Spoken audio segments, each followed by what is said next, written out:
se redactan las sentencias penales, de qué manera se expresa en una decisión judicial, o cuál es la mejor manera de expresar una decisión judicial aquello que la decisión tiene que significar, y al mismo tiempo cuáles son tal vez los sesgos o las partes que nosotros mismos no vemos de cómo escribimos o cómo se escriben las sentencias judiciales.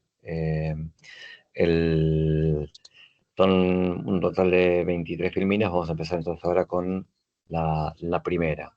En cuanto a lo que quería iniciar en esta primera clase, esta segunda clase, perdón, era la idea de qué es lo que, un poco eh, encadenado con lo que habíamos visto en la clase anterior, qué es lo que la sentencia debe expresar y a su vez cuál es la exigencia del lenguaje claro. Ustedes saben que desde hace décadas, no tanto en la Argentina, o últimas décadas, no, sí, pocas décadas, pero en Argentina y en el extranjero, se habla sobre el lenguaje claro. La Corte Suprema de la Nación, la Suprema Corte de Justicia de la Provincia de Buenos Aires, muchos tribunales superiores han emitido una serie de documentos destinados a establecer de qué manera los jueces y las juezas deben resolver un conflicto mediante un lenguaje que sea accesible a las personas que participan en él.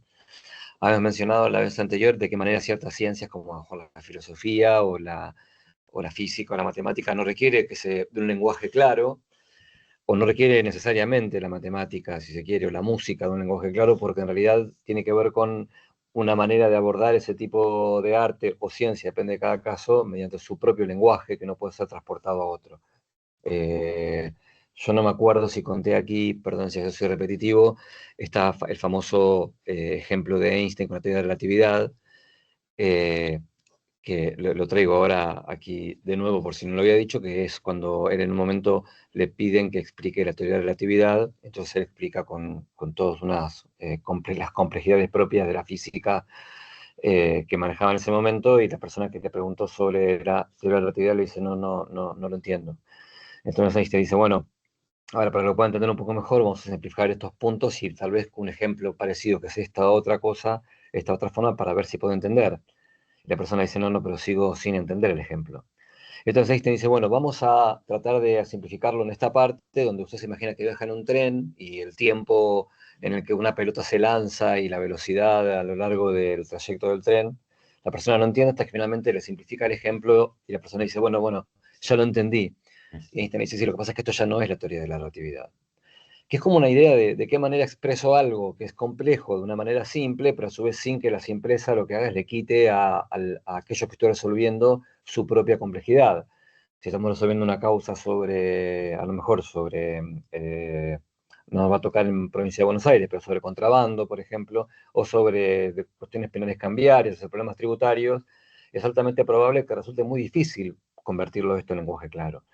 Pero en realidad lo que también la idea del lenguaje claro no viene a decirnos, digamos, o estas posiciones, a decirnos que simplifiquemos de manera tal que las cosas dejen de ser lo que son, sino que simplifiquemos aquellas cosas que necesariamente hemos complejizado aunque no parezca que sea para eso, pero que de alguna manera alejan al otro del propio lenguaje.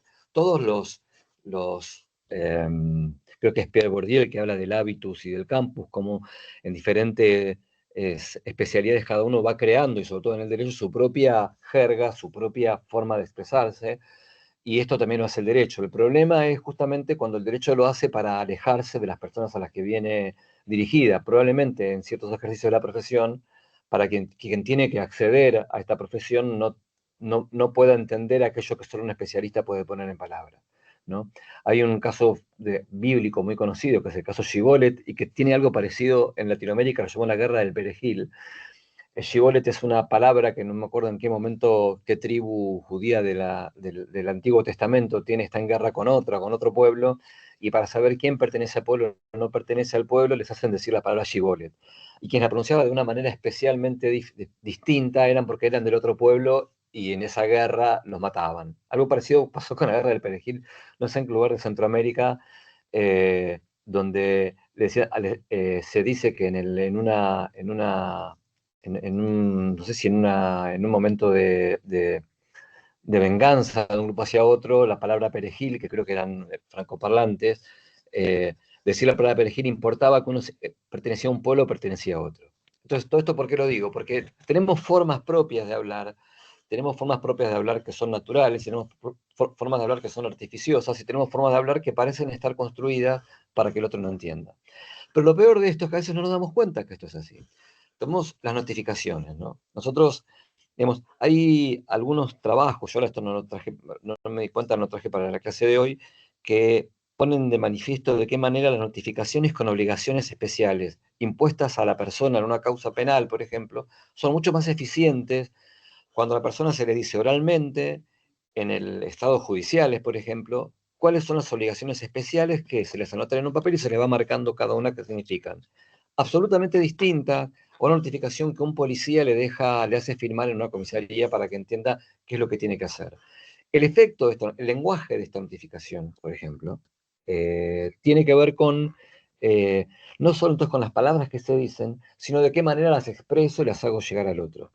Voy a dar otro ejemplo también que me pasó hace muy poco, justamente corrigiendo exámenes del Consejo de la Magistratura. En uno de los exámenes, tal vez con esto estoy pecando de decir algo que va mucho más allá de lo que estoy específicamente contando, el, el quien había hecho el examen decía, aún resolviendo unas cuestiones anteriores, el examinado debe responder las cuestiones que queden pendientes de manera autónoma. ¿Qué quiere decir? Que si yo, por ejemplo, rechazaba, eh, eh, hacía lugar a un agravio defensista en un examen, igualmente, si quedaban otros agravios que todavía tenían que responderse, debían ser respondidos, porque a pesar de que todo esto era autónomo para era suficiente por una razón judicial, en el examen estaba destinado a saber cuánto la persona que está en el examen sabe sobre estos temas. Si cierra con uno, de los otros no habla. Y en este examen en particular, esto no estaba, esto de que se debían responder las preguntas, los agravios siguientes, aun cuando se hubiesen agotado en el primer agravio, no estaba en negrilla, estaba en el medio del texto y no tenía ningún tipo de resalto. Y la gran mayoría de los examinados, cuando contestaban algunas preguntas, era un caso, bueno, no quiero detenerme en el caso, pero era muy probable que resolvieran en un punto anterior y ninguno pasaba al siguiente. Y entonces cuando uno veía el examen decía, acá hay un problema de qué manera se le expresó al examinado lo que tiene que resolver. Porque el que está en el examen no veía esto que el texto traía. Y esto tenemos que ser, cuando notificamos, cuando resolvemos, tenemos que ser, digamos, tener la noción de que esto le pasa al otro porque esto también nos pasa a nosotros. ¿Está bien? En una resolución, ¿qué de lo que queda en el considerando es razonable que quede en la parte resolutiva? Hay algunas formas de decisión un poco cobardes de jueces que decimos o dicen cosas en los considerandos que después no aparecen en la parte resolutiva. Entonces, si quien recibe la copia a veces de una resolución peca, no lee los considerandos o los lee a la ligera, hay ciertos contenidos de esta resolución donde yo, que soy el que la emite, tengo que tener la claridad de saber qué es lo que el otro quiere escuchar y qué es lo que para el otro es importante. Y en lo que hace a la construcción de una sentencia, de un razonamiento, algo clásico, clásico, pero de escuela primaria, no sé, yo soy viejo, en la escuela primaria poníamos sujeto y había como una barra azul, eh, verbo, predicado, y esta división clásica que nos parecía a veces tan simplista en la educación primaria, es algo que tenemos que tener en cuenta en las decisiones judiciales por alguna de las complicaciones que de hecho vamos a ver en las próximas filminas. Entonces, y por último, otra cuestión también, y que es necesario y que es, esto es más recomendación, esto no es un curso en el que estoy diciéndoles, bueno, esto se debe hacer así porque esto no es una respuesta física, pero es desde, desde poetas a escritores, a mí me lo dijo Diana Velesi, que es una de las poetas más importantes para mí en la Argentina, lo dice Martín Farrell, que es el profesor bueno, profesor de filosofía más renombrado de la UBA, es leer lo que escribí en voz alta después de haberlo escrito. Porque cuando yo leo en voz alta, después de haber escrito lo que escribí, una vez terminado, voy a darme cuenta de aquellas cosas que no pude entender porque quien escribe está solamente metido en su mundo interior mientras va escribiendo la frase. No se da cuenta a veces si escribe frases encadenadas, no se da cuenta si a veces no escribe un verbo, no se da cuenta si repite palabras todo el tiempo. Entonces, cuando uno lo lee después en voz alta, se puede dar cuenta de dos cosas. Una es qué es lo que el otro entiende de lo que yo digo. Pero a veces también es si yo entiendo efectivamente lo que estoy diciendo. Y esto, que parece una tontería, muchas veces cuando uno lee lo que acaba de escribir, se da cuenta que no entiende qué es lo que uno quiso decir con eso, o se da cuenta que lo que quiso decir no era efectivamente tan claro como aquello que en su cabeza parecía de manera clara y precisa. ¿Y qué pasa con las sentencias, sobre todo las sentencias penales? Hay uno de los problemas centrales que yo creo que a veces nos ocurren es la sujeción del lenguaje del expediente a la confección policial. Es cierto que en un sistema que tienda a ser, por ejemplo, como la flagrancia, digamos, nuestro sistema provincial es una herencia, a diferencia de lo que pasa ahora, por ejemplo, con la reforma del acusatorio en nación, en nuestro sistema, no está, no, la oralidad no ocupó todo el espacio que debía haber ocupado y todavía gran parte de las decisiones que se toman sobre lo escrito, gran parte de las decisiones que se toman incluso en flagrancias, a pesar de lo que diga la ley, se toman a partir de constancias en los expedientes, en la mayoría de los departamentos judiciales. Y esto hace muchas veces que, sobre todo en las causas que se inician por prevención policial, sobre todo las cosas que tienen que ver con tenencia, con las cosas con resistencia a la autoridad o atentado a la autoridad, tenencia de drogas o tenencia de armas, en general, y después la prevención, el encubrimiento, también las que empiezan con estas causas de prevención, están muy sometidas al lenguaje policial. Esto es, dos sujetos masculinos, la femenina, una terminología que no usamos en lo cotidiano.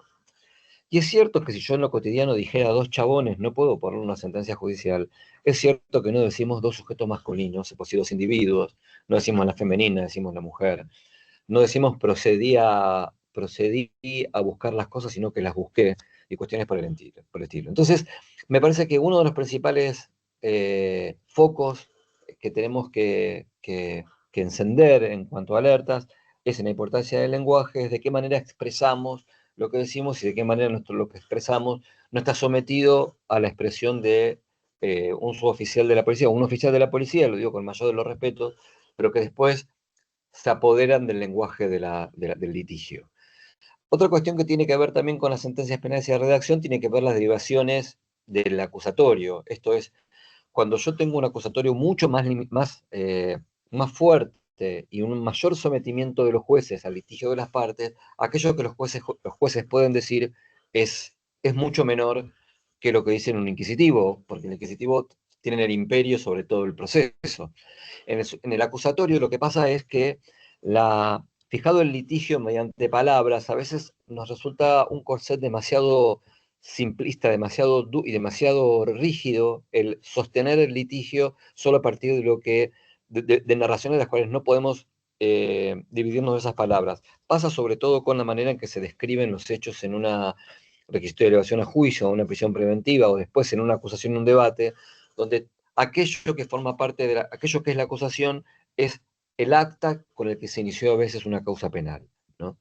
Y esto también, lo que también es interesante pensar en la reacción de sentencias penales es cuáles son los límites de intervención de los jueces en cuanto a las prácticas ligadas a la investigación. ¿Qué quiero decir con esto? Esto es algo más que la redacción de sentencias penales en sentido del lenguaje. Esto es cuál es la extensión del sistema acusatorio que utilizamos en provincia o el sistema acusatorio en general. Hay un juez norteamericano que yo sigo, se llama Richard Posner. Él dice que él habla de cierto rol maligno de los jueces en el sistema acusatorio. Esto tal vez estoy siendo tendencioso, lo dejo más como duda para que lo pensemos. Él dice, en un momento él es juez también y es académico, y dice, no puede ser que yo solamente, que si las partes están de acuerdo con la documental que me traen o con los informes que me traen, yo no pueda siquiera asomarme a internet para saber si este informe, que es oficial, es verdadero. Entonces él dice, yo no tomaba decisiones sobre estadísticas que estaban vencidas y que las partes no cuestionaban, cuando en realidad cuando me asomé a la página de internet, estas estadísticas eran viejas y el contenido de estas estadísticas que después tenían una consecuencia sobre el expediente eran distintas. Y aquí hay una discusión que yo no quiero zanjar, solamente la quiero dejar establecida, es cuánto puede agregar el juez de su propio saber, ya sea porque tiene un conocimiento especial anterior, o ya sea si lo puede adquirir de una manera peculiar, de una manera fácil. Un ejemplo es, por ejemplo, que sí sucede y que sí hasta ahora nunca me ha resultado, lo ha cuestionado, es cuando uno está hablando con una persona, le dice, bueno, voy a vivir en tal lugar, mientras está hablando, abrir el Google Maps para saber de qué lugar estamos hablando. estoy adquiriendo como juez una información que las partes no me traen, pero es la misma información que adquiero cuando voy a comprar un kilo de pan a una panadería que no conozco, digamos, o la cosa de mis hijos para ir a un lugar, poner un Google Map y evaluar de dónde está. Esto no es la redacción de la sentencia penal, pero sí es cuánto de este contenido puede estar dentro de una sentencia. Y esto no lo dejo más como no quiero dejarlo sentado como una verdad, quiero dejarlo sentado como un posible debate. Obviamente, si se adquiriera esta prueba, esta información debería ser sometida a las partes antes de que forme parte de la decisión, ¿no? Eh, Vamos a ver entonces algo que tiene que ver más con la manera en que escribimos, la manera en que se redacta una sentencia, ¿no?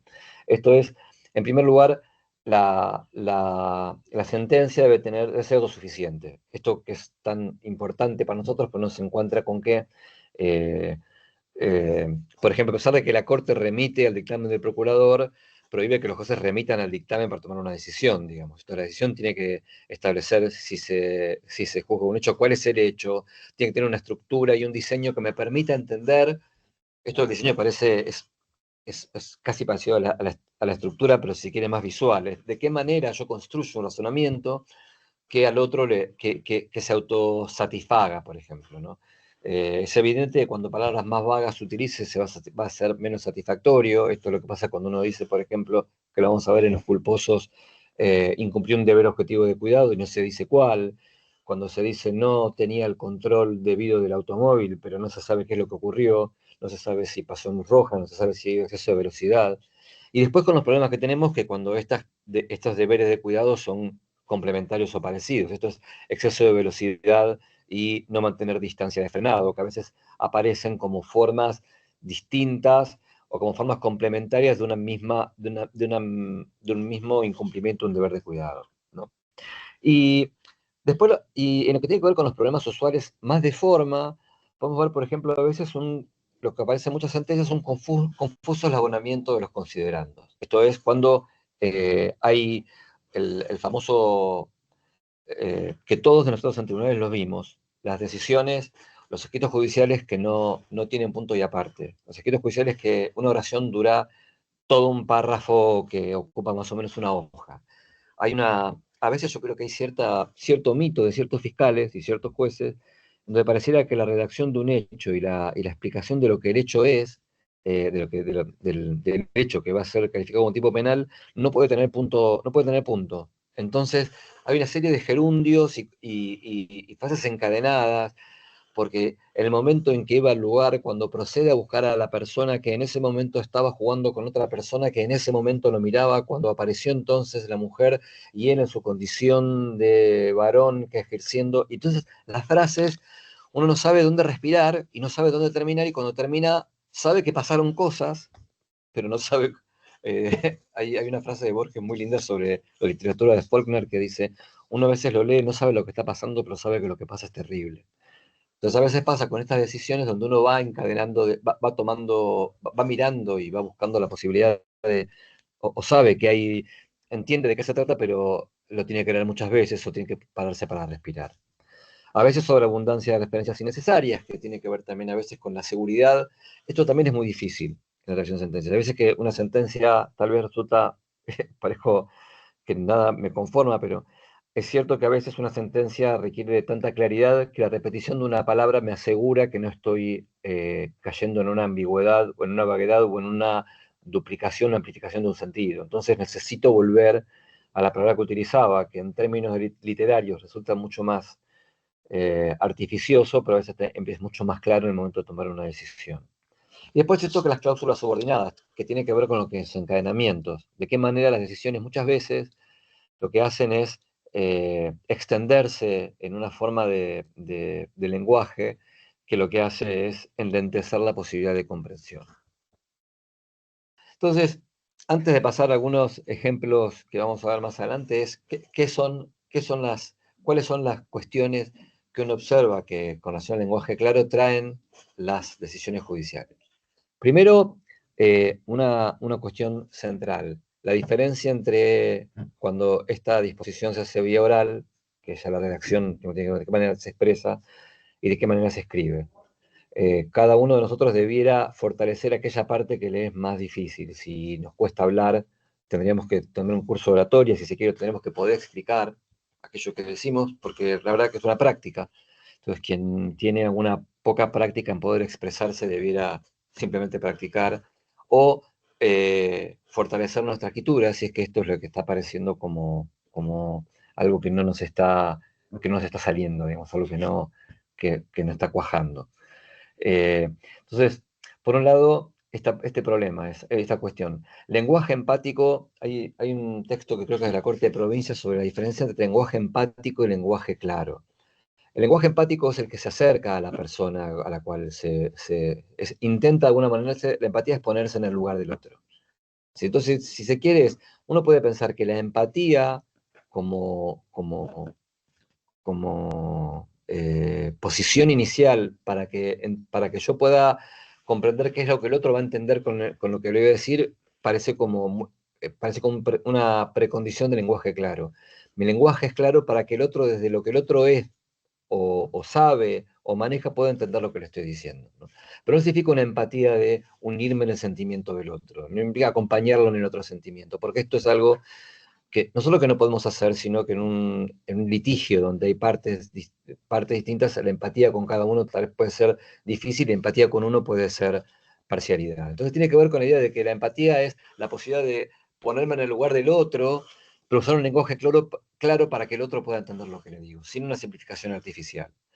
Esto, como decíamos antes, es inevitable que haya una zona de penumbra. Nos peleamos con nuestras esposas o con nuestros maridos o con nuestros hijos porque no dijimos algo con un tono que el otro no comprendió, o con unas palabras que el otro comprendió de otra manera, o con un contenido que uno adjudicó a una palabra que no tenía. Esto es inevitable. Es como cuando lo que se habla de la técnica también legislativa.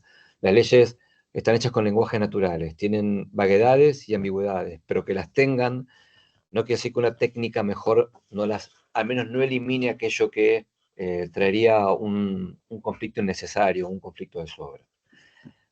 En cuanto a la vaguedad y a la ambigüedad del lenguaje, esto lo vimos creo casi todos en la facultad, es decir, simplemente la idea de que hay tanto vaguedad semántica como sintáctica, y hay tanto ambigüedad sintáctica como semántica en una palabra. La palabra juicio, perder el juicio, las muelas de juicio, estar en un juicio, eh, eh, son todas formas, son ambigüedades de un mismo término que en realidad nacen de cierta vaguedad inicial, están parecen todas vinculadas a la idea de poder emitir un juicio, poder juzgar, las muelas que salen cuando ya estoy con un juicio adulto más desarrollado. Perder el juicio es volverme loco porque pierdo la posibilidad de emitir juicios razonables. Y entonces hay ciertas ambigüedades que surgen de una vaguedad inicial. Y la vaguedad estaba dada, para que todos lo creyeron alguna vez a Alf Ross o a Nino o a Carrió, tiene que ver con esta idea que Carrió o Nino hablaban de un término tiene un foco central, y este foco central es claro en ese foco central, pero empieza a haber zonas de penumbra, como dijimos antes, en la medida en que nos vamos alejando del centro, donde las palabras pueden empezar a significar, pueden empiezan a perder los límites en cuanto a aquello que denotan. ¿Está bien? Entonces, por ejemplo, puedo saber que es una mesa, puedo reconocer una mesa, y hay un momento donde por el tamaño y por las cosas que tiene, puedo empezar a no saber si es una mesa o una silla, o si una silla es un banco, o si un banco es una caja peruana como instrumento musical. Hay un momento donde los límites, donde la fluidez de la realidad lo que hace es lleva al lenguaje a ciertas zonas de penumbra. Todos sabemos que conceptos como alto, bajo, los que son comparativos, son altamente vagos, porque depende de la mirada de quien mira, digamos. Y Ferraioli mencionaba desde Derecho y Razón, esta idea de que los conceptos, y no lo decía solo él, pero es donde se aparece de manera clara expresada, la idea de que también los conceptos morales son excesivamente vagos. Y nosotros ahora tenemos en muchas de nuestras tipos penales, cuando se dice, por ejemplo, gravemente ultrajante, cuando la palabra obsceno, son palabras que, lo que menciona Ferraioli es, bueno, son palabras peligrosas, ¿Qué es lo obsceno para cada uno de nosotros? ¿Qué es lo gravemente ultrajante para quien afirma que esto es gravemente ultrajante? ¿Cuál es el grado en el cual se salta de una, a partir de diferencias cuantitativas, se salta cualitativamente del abuso simple al abuso gravemente ultrajante, ¿no? Por el tiempo, por las circunstancias o el tiempo. Los conceptos jurídicos, en tanto están vinculados a la idea de principio de legalidad, entonces exigen un trabajo permanente sobre estos límites de vaguedad, esta cuestión de vaguedad y ambigüedad. Ferrari habla del carácter, el poder denotativo de los jueces, esta idea de que los jueces somos las personas que tenemos que decir si esto es banda. Entonces, la palabra banda está en el artículo 167 del Código 166 y 167, cuando es banda en despoblado y banda en poblado, y poblado y despoblado. Es interesante esto, ¿no? Porque sobre banda hay mucho escrito, todos conocemos sobre banda. Poblado y despoblado no parece en general muy discutido, bueno, sobre todo, claramente si uno trabaja, por ejemplo, en ciudades, siempre son pobladas, digamos, ¿no?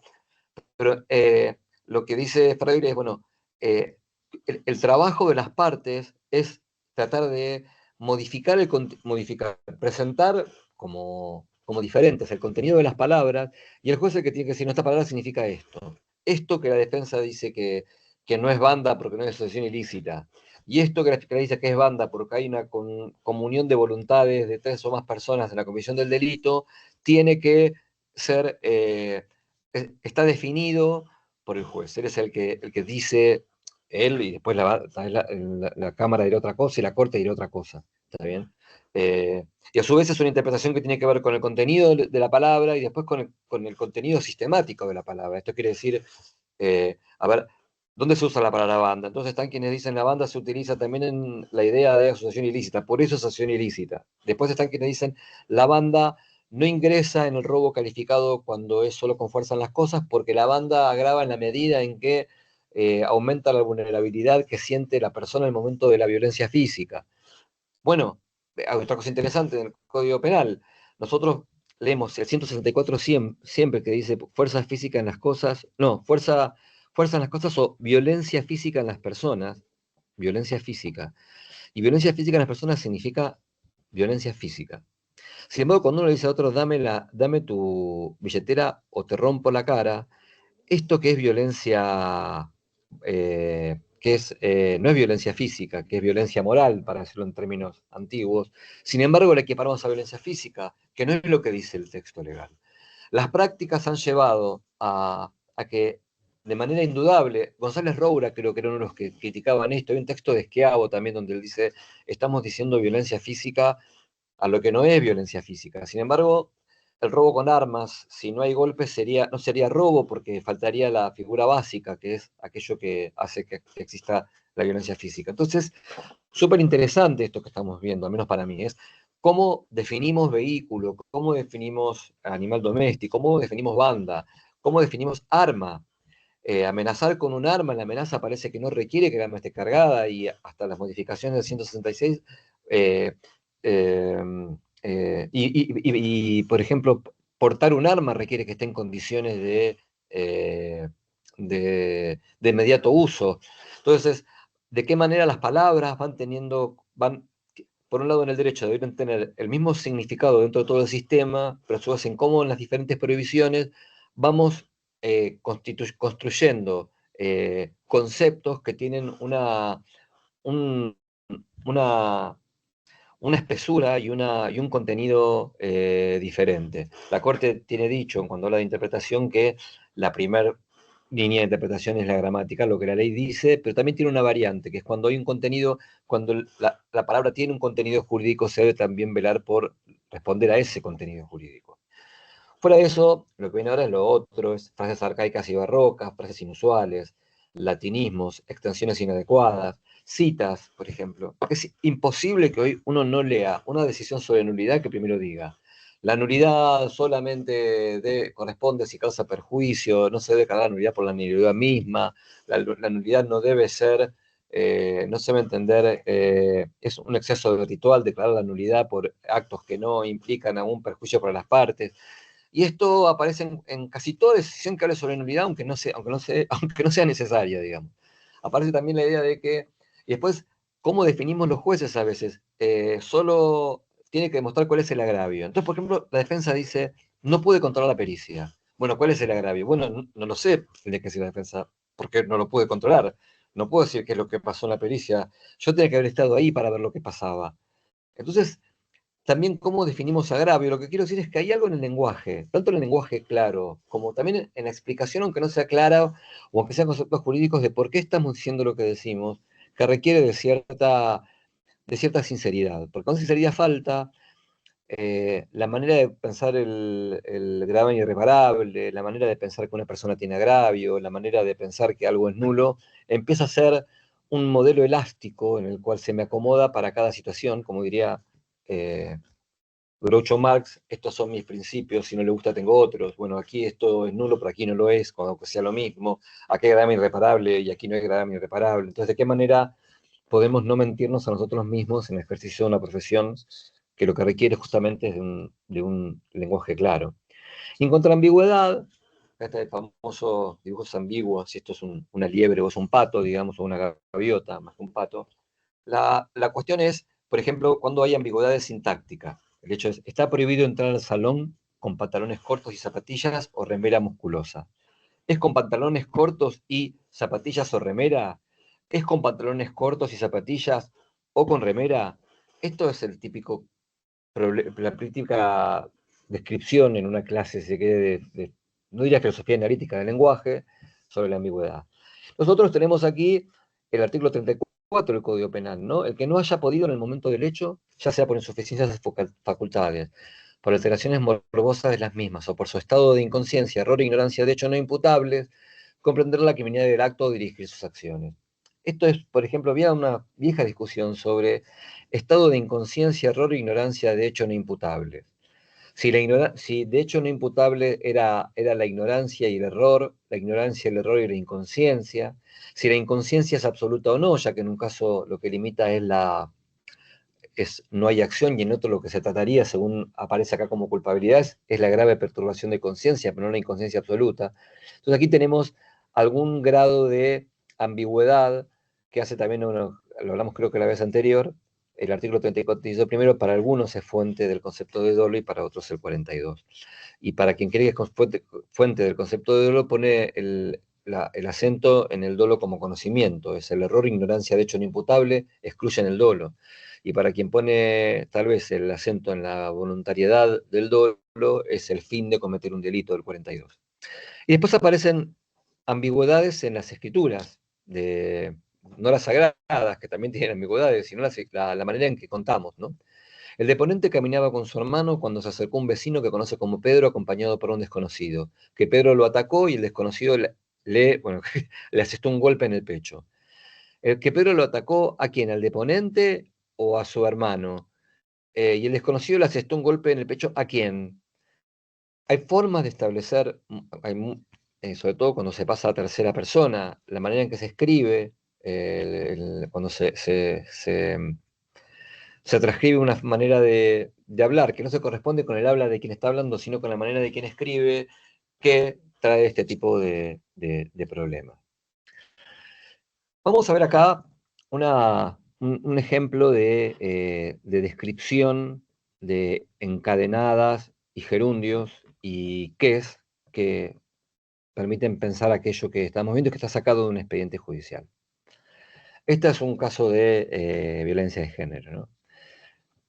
Dice, así el caso, que el día 8 de mayo de 2023, siendo las 22:30 aproximadamente, en circunstancias que Perla X se encontraba en su domicilio situado en Río Paraná de Las Palmas, sin muelle, denominado Isla Juncos de Isla del Tigre, partido de Tigre, su pareja de aquí imputado Lucas comenzó a insultarla, humillarla y denigrarla al tiempo que la amedrentó con frases amenazantes tales como te voy a matar, sos una trola sic, para en dichas circunstancias empujar a la mujer contra un mueble y así la víctima salir huyendo del lugar con el fin de resguardarse, siendo perseguida por el mentado Lucas E., quien continuando con su accionar violento, valiéndose de su condición de género, la tomó por el cuello apretándola con sus manos fuertemente y luego la sujetó por los cabellos empujándola nuevamente, provocando así que la misma golpeara su cabeza contra un tirante de la galería exterior de la vivienda. Que en dichas circunstancias se hizo presente el progenitor de la víctima, Luis X, Luis X, perdón, para en momentos en que auxiliaba a su hija retirándola del lugar, el mentado Serrano volvió a propinarle un golpe de puño en la nuca a la víctima y nuevamente amenazarla: te voy a matar, tu papá me las va a pagar, causando con su accionar fundado temor en la víctima, que con su accionar violento el mentado Serrano le provocó a la víctima escoriación en la región labio inferior y escoriación en cuello, lesiones que fueron caracterizadas como leves.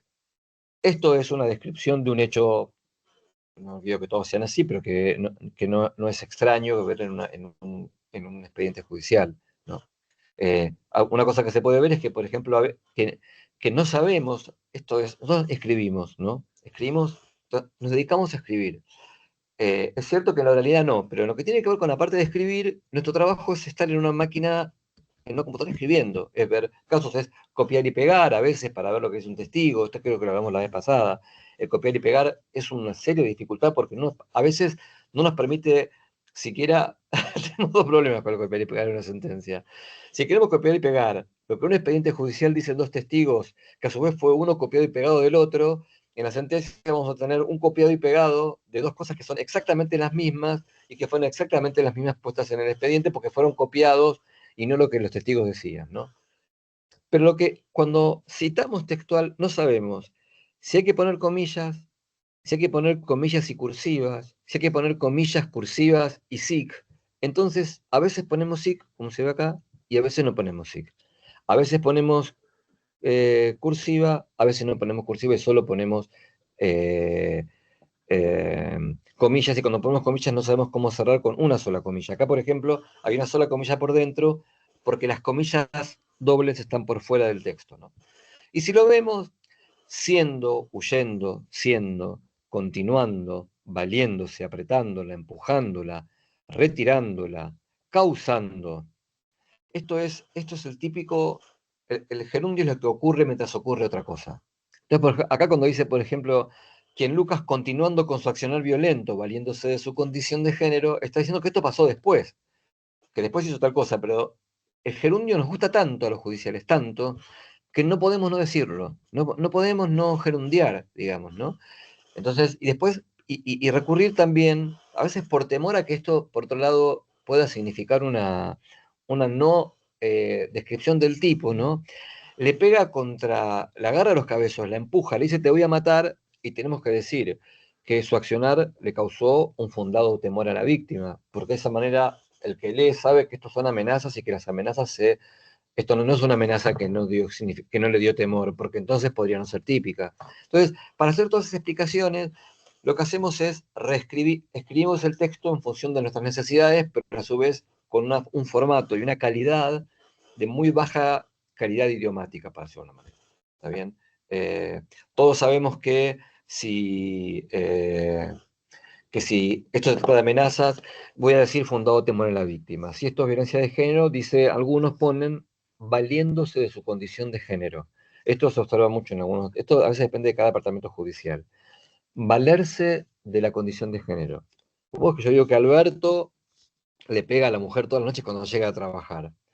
Y que la defensa dijera, no, esto no es violencia de género, ¿por qué no me dijo que lo hace valiéndose de su condición de género?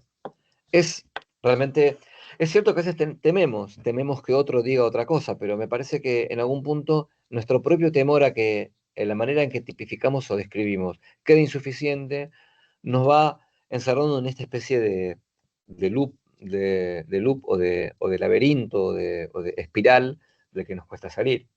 Pensémoslo así, acá también igual tiene un error. El día 8 de mayo de 2023, a las 22:30, Perla X se encontraba en su domicilio, cito en tal lugar, cuando su pareja Lucas C. comenzó a insultarla, humillarla y amenazarla con frases como te voy a matar, sos una trola.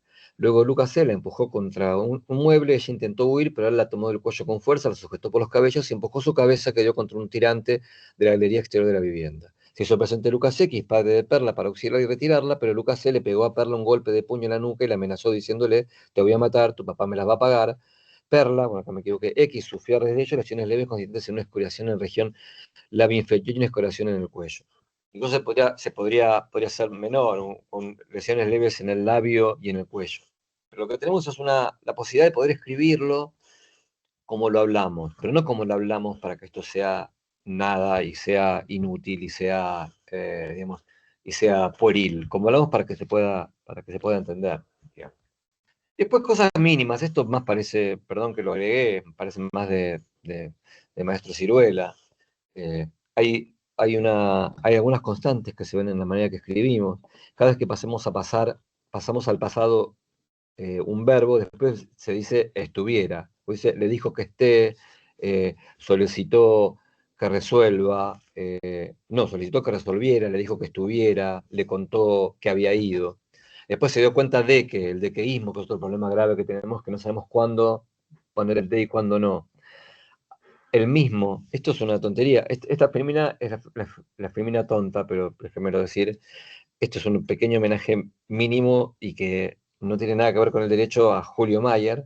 En los seminarios de Julio Mayer, él cada vez que leía un texto, algo que dicen académicos y que lo vi en grosos totales en libros increíbles y se usa, pero Mayer decía, al terminar de leer todo un texto y decía, estás diciendo mismo como sustantivo y mismo es un adjetivo.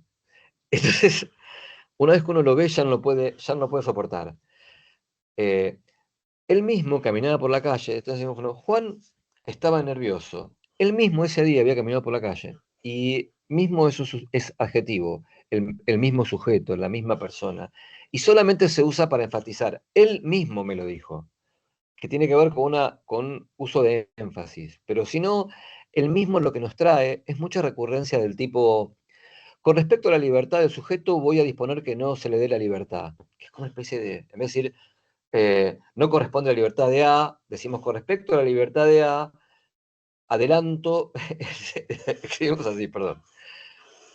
Con respecto a la libertad de A, adelanto que no haré lugar a la libertad de A. No corresponde a la libertad. Entonces, estoy adelantando lo que voy a decir después, que no tiene ningún sentido. Yo tengo que adelantar lo que va a venir mucho después. Lo que viene ahora, adelantarlo es simplemente agregar un paso antes de lo que inevitablemente va a venir. Y después está recurrencia, ¿no? Que también es muy común en el texto judicial. Con respecto a A, voy a decir que no a A. Con respecto a Juan, él mismo está sustentado y nos cuesta cambiar ese mismo. Usamos el procederá, que es muy policial. Se procedió a interceptar un auto, se procedió a identificar al sujeto, se procedió a llevarlo a la comisaría, se procedió a hacerle saber sus derechos. El gerundio, que vimos antes, que se ven estos que estamos viendo acá y que aparecían en esta circularidad anterior. Siendo la, por lo que la que siendo la misma, procediendo al, que en ese momento está sacado esto de, en parte de el texto anterior. No sé si hasta acá me quieren decir alguna pregunta, si hay algo que les parezca que interesante mencionar, si hay algo de esto que ustedes lo viven o que les parece que es una tontería, porque esto, vieron que uno es un psicótico que cree que esto es muy importante y el otro dice, no, mirá, no, a mí no me pasa, esto no. Yo todo lo que notifico se notifican y yo todo lo que leo es claro o esto ya está viejo o, o nada. Yo creo que yo conozco personas que tienen la misma experiencia que yo y que a veces no entiendo lo que escriben, no lo entiendo. A veces no entiendo lo que escribo yo, no entiendo lo que escribo yo. Tuve hace muchos años, yo vi una chica que llegaba a la mesa de entradas y le pedí que hice una sentencia y dije, llévatela a tu casa y corregímela. Ella era muy buena, se notaba, mira, jovencita que acaba de entrar, pero se notaba que leía mucho y que tenía mucha idea de... Entonces, vino otro día con la sentencia que yo había dictado y yo la había escrito toda tachada.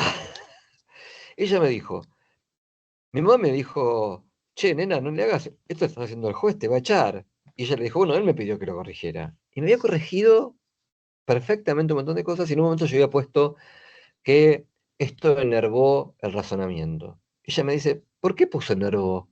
Me pregunta. Y yo le dije, la gente cree que enervar es poner nervioso, pero enervar es debilitar. Y ella me dice, pero entonces, ¿por qué no pone debilitar? Y esto pasó hace 25 años lo que estoy contando, 30 a lo mejor. Y era una chica que había salido de secundaria, estaba empezando a estudiar Derecho.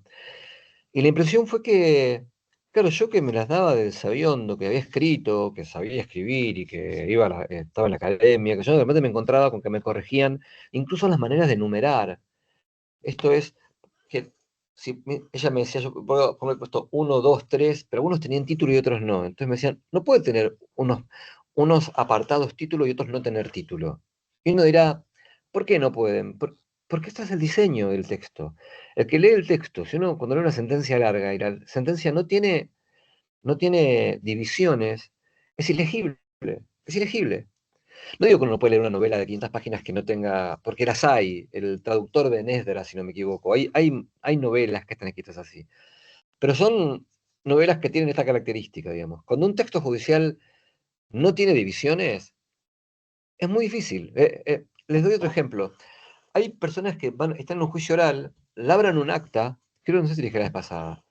El acta son, no sé, del juicio son, no sé, pueden ser 10 páginas, 4 páginas si quieren, y se la manda al juez a los efectos de la posible comisión de un delito de acción pública.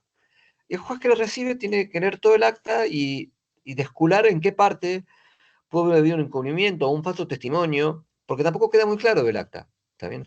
Entonces, de nuevo, esto tiene que ver con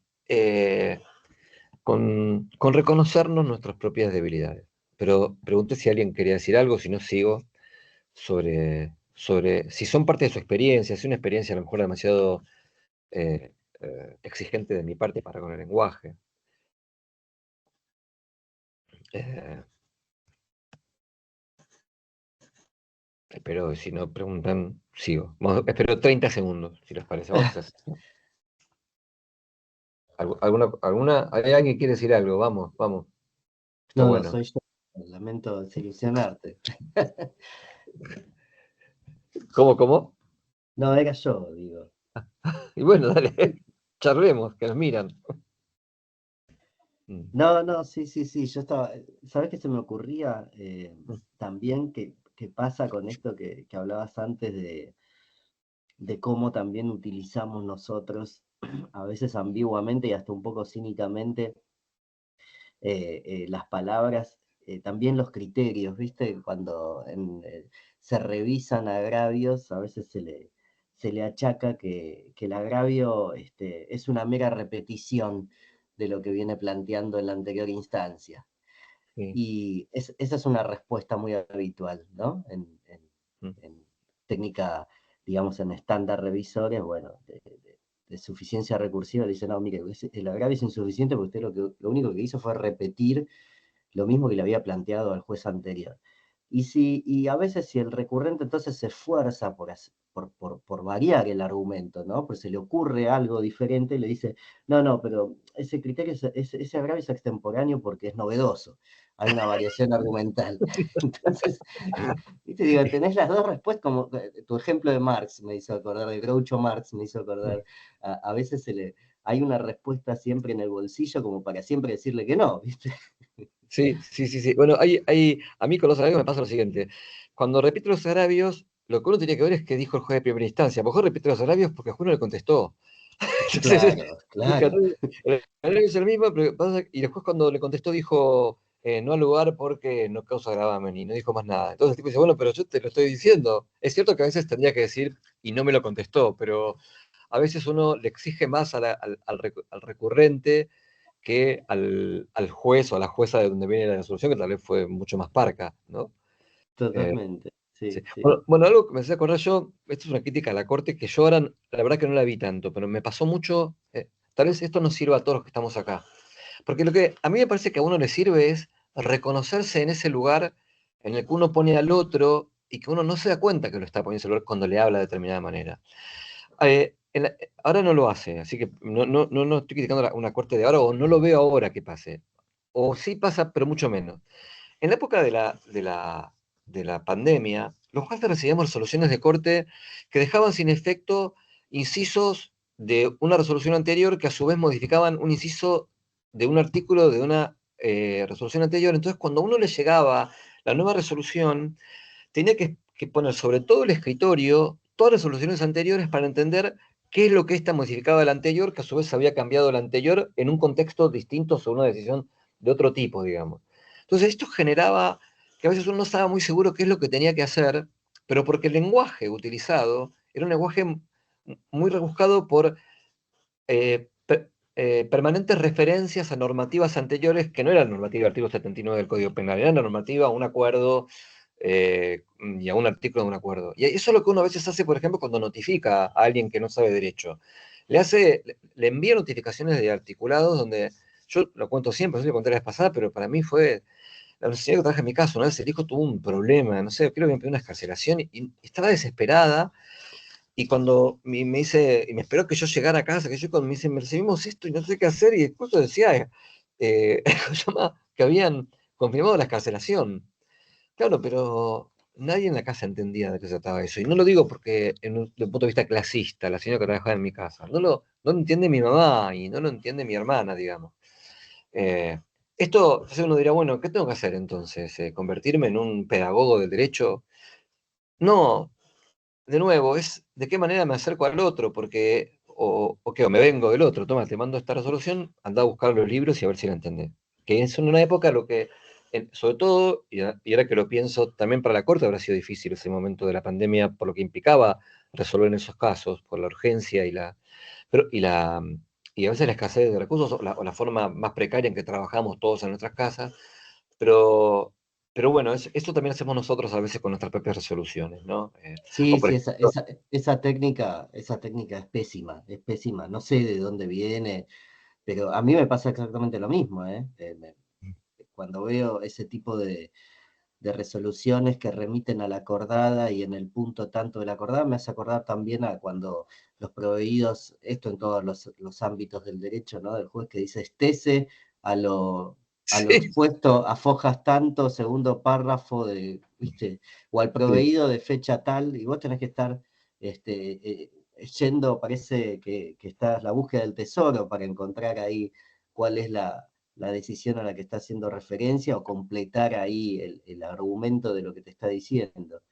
sí, sí, después estaba la famosa sigan los autos según su estado, ¿no? Que es más civil, pero, bueno, no sé qué pasa en la causa, ya recibí un informe que había pedido y de cosas se detiene, porque para saber qué estado era, tengo que ir muchas fojas atrás cuando es escrito, y después el problema gravísimo que tenemos ahora, va, gravísimo, perdón, grave es vivir en casa ahora, grave de que tomamos una causa, ahora que yo no sé mucho de expediente electrónico, pero sí escuché a algunos que saben la diferencia entre un expediente electrónico y un expediente que simplemente se pasa a PDF, ¿no?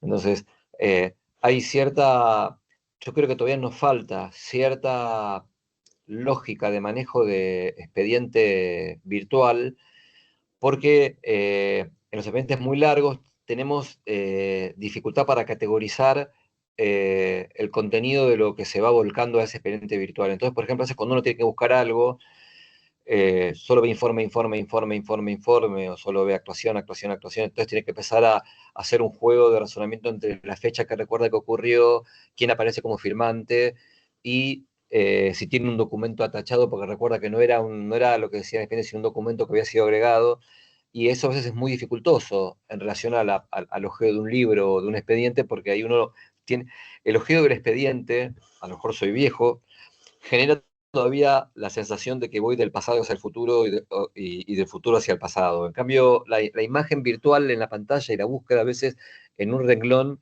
que solo hace una referencia mínima a aquello que tiene contenido, a veces se hace mucho más difícil. Esto ya no es redactar sentencias, esto si se quiere más bien es construir, llevar adelante una causa, digamos, ¿no? Y acá viene lo que es, yo no sé, yo creo que Manuel sabe mucho más que yo de esto, es la inteligencia artificial, digamos, ¿no? Que me habría corregido, por ejemplo, acá, artificial, y después artificial, que es, por un lado, hasta dónde lo utilizamos, cómo lo utilizamos y cuáles son los riesgos y cuáles son los beneficios, ¿no? Y tanto riesgos como beneficios son maravillosos, son inmensos, digamos, ¿no? Eh, Cuando uno escribe un libro, redacta una sentencia, por cosas que escriba y le pida a la inteligencia artificial que se lo corrija, ya está, ¿no? Por ejemplo, yo, ¿cuáles son los problemas graves de inteligencia artificial? Voy a hablar ahora, se llama Hablemos sin saber. Bueno, ¿qué es lo que opinamos todos sobre el tema de inteligencia artificial? Mi mujer me dice, estoy harta que la gente me cuente su experiencia con la inteligencia artificial, porque todos dicen, y le pregunté, entonces me dijo, y entonces se equivocó. La verdad es que, por ejemplo, todo lo que dije del gerundio, si uno dijera a la inteligencia artificial, cambiame los gerundios por una conjugación más flexible, ya uno no lo tiene que pensar. El problema con este es que la resolución va a salir mejor. El problema que los que querían ver la inteligencia artificial es cuando yo entonces voy a empezar a depositar en la inteligencia artificial cosas que podría hacer yo o que podría entender yo. El problema, en mi opinión, no es hacerlo, de hecho es razonable hacerlo, el problema es empezar a no saber, como el Google Map, digamos, ¿no? Uno puede saber cómo se llega a cierto lugar, o puede, como muchos jóvenes hoy, simplemente preguntar a Google Map y que lo lleve, y que uno no sepa dónde va, solamente va al mapa, va a la flechita que el Google Map le lleva. Si a uno no le interesa saber, no tiene nada de malo. Pero en derecho que sí nos interesa saber, cuando más deposita en la inteligencia artificial, tengo que saber que esto me va a generar una práctica de depósito en la inteligencia artificial que no voy a poder después, que tengo que retener para mí. El copy y pega pasa eso. Cuando el copy y pega aparece, a ver, si yo no copiaba y pegaba nunca y siempre escribía a máquina, salvo determinado raye personal, iba a decir lo que yo estaba pensando, ¿no? Digamos, era muy difícil que en textos que uno escribía en la máquina de escribir le pusiera el nombre de otro, salvo alguna distracción, pero no era común. Ahora es muy común porque copio y pego, porque yo deposito en el reservorio que tengo en la computadora este saber que me es más fácil trasladar a otro lado. Y esto lo hacemos todos. La cuestión es tener cuidado de no caer en esos errores. Con inteligencia artificial, todos sabemos que por ahora tiene ciertos errores y que al mismo tiempo, en cuanto nos beneficia en cada caso, pero cuánto debemos retener cierta actividad. Esto es, primero, cuáles son los límites de la inteligencia artificial y después si tiene límites, que todavía eso no lo sabemos, digamos, ¿no?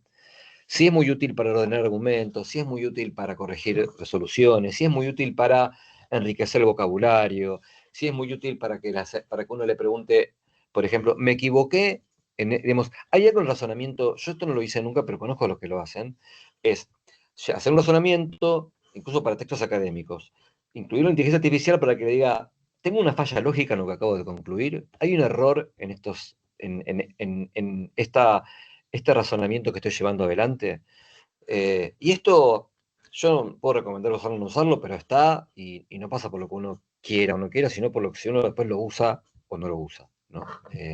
Esto es algo, creo que vos, Manuel, sabés un poco más, no sé si querés agregar algo sobre esto que hoy es súper interesante, ¿no? No, no, Leo, no sé absolutamente nada. Simple, lo mismo que vos, es algo intuitivo y lo que sí, más allá del uso que uno le pueda dar como, digamos, como un asesor, tal cual lo estabas explicando vos, sí que hay herramientas en sistemas de administración de justicia avanzados, como ya, digamos, esto por el algoritmo mismo, ¿no? Como modo de resolver planteos usuales o determinados tipos de contiendas eh, o de pleitos simples, como ser discusiones sobre competencia y demás. Ya hay sistemas de inteligencia artificial que resuelven, hoy en Cava, por ejemplo, se aplica y que resuelven este tipo de cuestiones. En ese sentido, sí, hay muchas tareas que hacemos los judiciales que van a caer en desuso, digamos, van a ser tomadas por sistemas de inteligencia artificial, sin lugar a dudas. Después, bueno, sí, sí. No, no, vos decís que se resuelven competencias. Sí, sí, sí. Ah, mira. Tiene hace tiempo, no recuerdo ahora el nombre del sistema que creó Juan Corbalán, y empezó aplicándose primero en el marco del Ministerio Público Fiscal de la ciudad, de la justicia de la ciudad, y después se extendió también a la jurisdicción. Eh, bueno, el caso de las competencias, sí, digamos, Ya. definitivamente, las resuelve ya el sistema. ¿No? No hace falta que alguien se ponga a analizar con determinadas variables de tiempo, de materia, eh, y así, bueno, con otro tipo de pleitos uno podría trasladar, ¿no? Sumándole estas variables al sistema. Eso por Sí, un lado, pero después sí, el uso que nosotros estamos pensando, por lo menos desde el punto de vista de redacción de sentencias penales, tiene que ver más que nada a un asesor, ¿no? A un instrumento que a uno le permita organizar el texto, resumir sobre todo, la posibilidad, ¿no? de ganar tiempo frente a cantidad de textos que uno tenía que leer. sí. Eh, bueno, esto no sé si va a ir modificando nuestras costumbres o nuestras prácticas en ese sentido, como lo modificaron otro tipo de herramientas, ¿no? Como fue la computadora en su momento, los procesadores de texto, cuando pasamos de la máquina de escribir, como decías vos, a los procesadores de texto, hubo cambios, evidentemente hubo cambios, y ahora quizás se produzcan con la inteligencia artificial, pero no sé más que eso. Después vos mencionabas esta duda, ¿no? Que a uno se le presenta de, bueno, y dejaremos de utilizar, de desarrollar determinadas habilidades. Hay un autor que se llama Miguel Benazayag y es un filósofo, es un, es, eh, es un psicólogo. Lo escuchaba el otro día en la radio, tiene varios libros escritos y es un investigador. Por ejemplo, una de las investigaciones tenía que ver con los taxistas, creo que era en Japón, y cómo dejaron lo que decías vos, de utilizar determinadas habilidades como para ubicarse a partir de las aplicaciones de Waze, de los sistemas que ya, de Google Maps, por decir algún otro. Bueno, y esto sí, es realmente el cerebro es como que deja de utilizar esa función cuando hay una herramienta que lo reemplaza, que lo puede reemplazar, ¿no? Sí, sí, sí. ¿Viste? En esta cosa de las sentencing guidelines norteamericanas, que se hacía una especie de gris Sí, sí, para, para establecer si cuánto agravante, cuánto atenuante y establece una pena, que se podría hacer con claramente. Aparte, uno ahora le dice inteligencia artificial prácticamente a todo lo que una computadora haga, ¿no? Aparentemente pareciera hacer eso. Pero yo que no sé si lo mencioné, en la facultad les propuso a los alumnos si ellos preferían que la pena la impusiera una computadora o una persona y por alguna razón la mayor parte prefiere una persona, a pesar de que uno con la computadora podría decir en la asesora de juicio, bueno, estos son todos los elementos que hay, estos son todos los elementos que que el Estado puede tener en cuenta y en todo caso se van, como pasa en Estados Unidos, se van renovando o se van reactualizando anualmente para saber cuáles son las circunstancias que para nosotros como comunidad son relevantes para atenuar o agravar. Y ahí sería, digamos, no habría que discutir porque sería todo matemático, digamos. Pero al mismo tiempo, de alguna manera pareciera que hay algo de lo humano, que yo no sé si tiene que ver todavía con la falta de práctica de inteligencia artificial o porque siempre tenemos cierta esperanza en lo humano, que sigue siendo preferible. Pero cuando uno piensa que ahora la inteligencia artificial puede hacer un alegato de acusación, puede hacer un alegato de defensa y puede hacer una sentencia, todo el juicio podría depender de la inteligencia artificial. No digo que va a depender, y no digo que esto estaría prohibido, digamos. Un fiscal debe acusar a una defensa, llegar a una defensa y un juez o jueza debe juzgar, pero uno no puede pensar que podría hacerlo todo la inteligencia artificial. Y esto da miedo al mismo tiempo, ¿no? Pero bueno, es un mundo que todavía no. Probablemente estamos en el momento de cambio de un mundo que hacia dónde termine yendo no vamos a ver, ¿no? Pero bueno, en lo que se hace a nuestra actividad, sabemos que tenemos ciertas herramientas, sabemos que las podemos usar y cuanto mejor las usemos, mejor para nuestro trabajo, ¿no? Vamos a pasar, si quieren, ahora a algunas cuestiones últimas antes, espero que no me quiero equivocar. Sí, antes de pasar a eh, algo que un poco ya lo estuvimos viendo recién, esto es atenuantes gravantes, lo vimos recién, como en los jurados claramente se requiere un lenguaje claro, el jurado no puede resolver una situación de hecho si no entiende de qué se trata.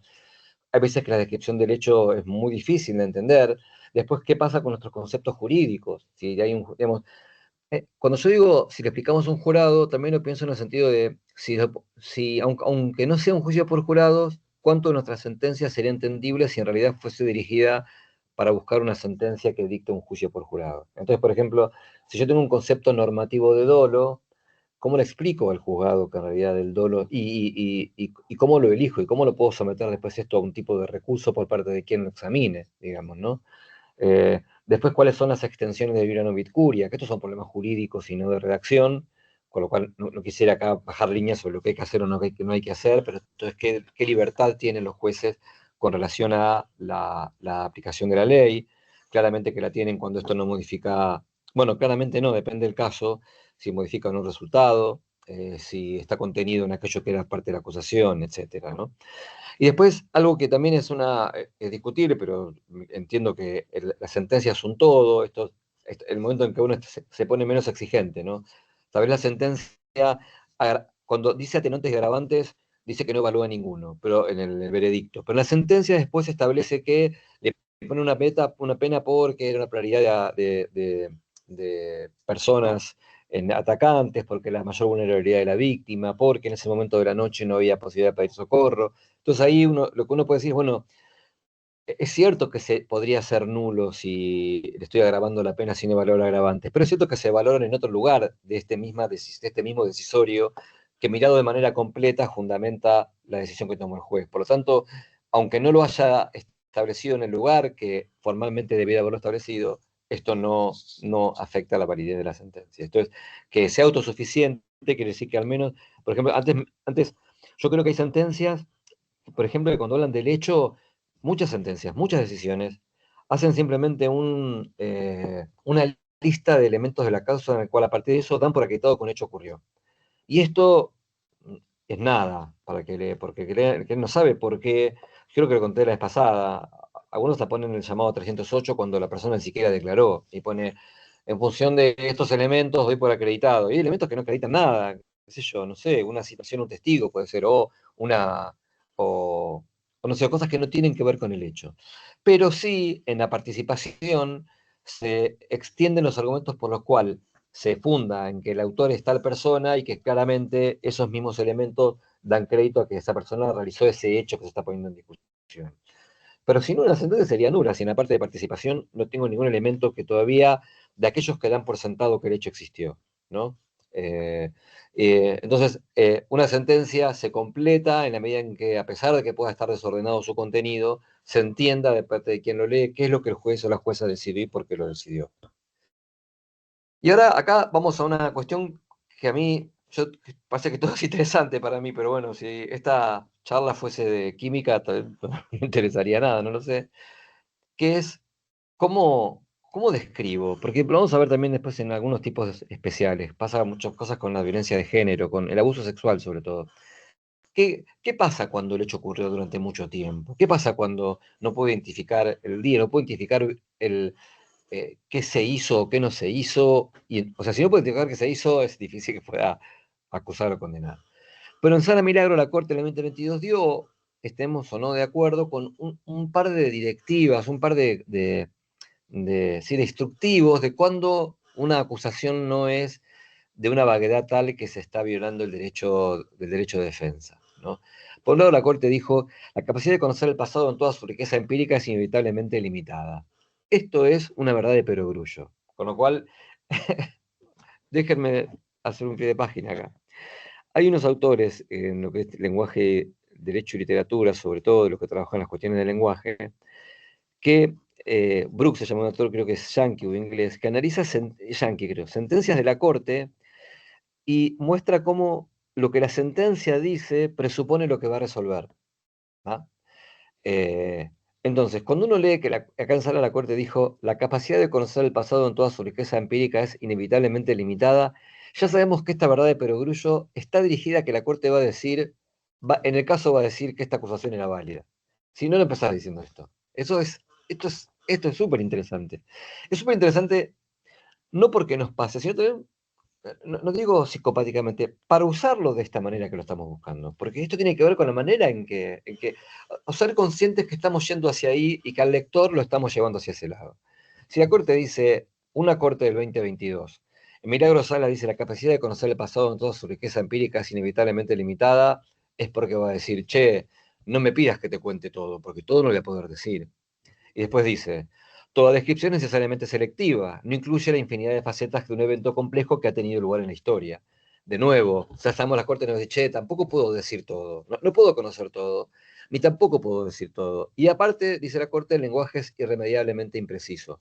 Borges tenía un texto muy lindo, se citaba Carlyle, me parece, donde él decía, una biografía es la historia de la vida de alguien. Yo puedo escribir en la historia de Juan Pérez, puedo contar el hecho 1, el 5, el 10, el 15, el 20. Después escribir una biografía que cuente los hechos 2, 6, 11, 16 y 21. Y después una biografía que cuente los hechos 3, 7,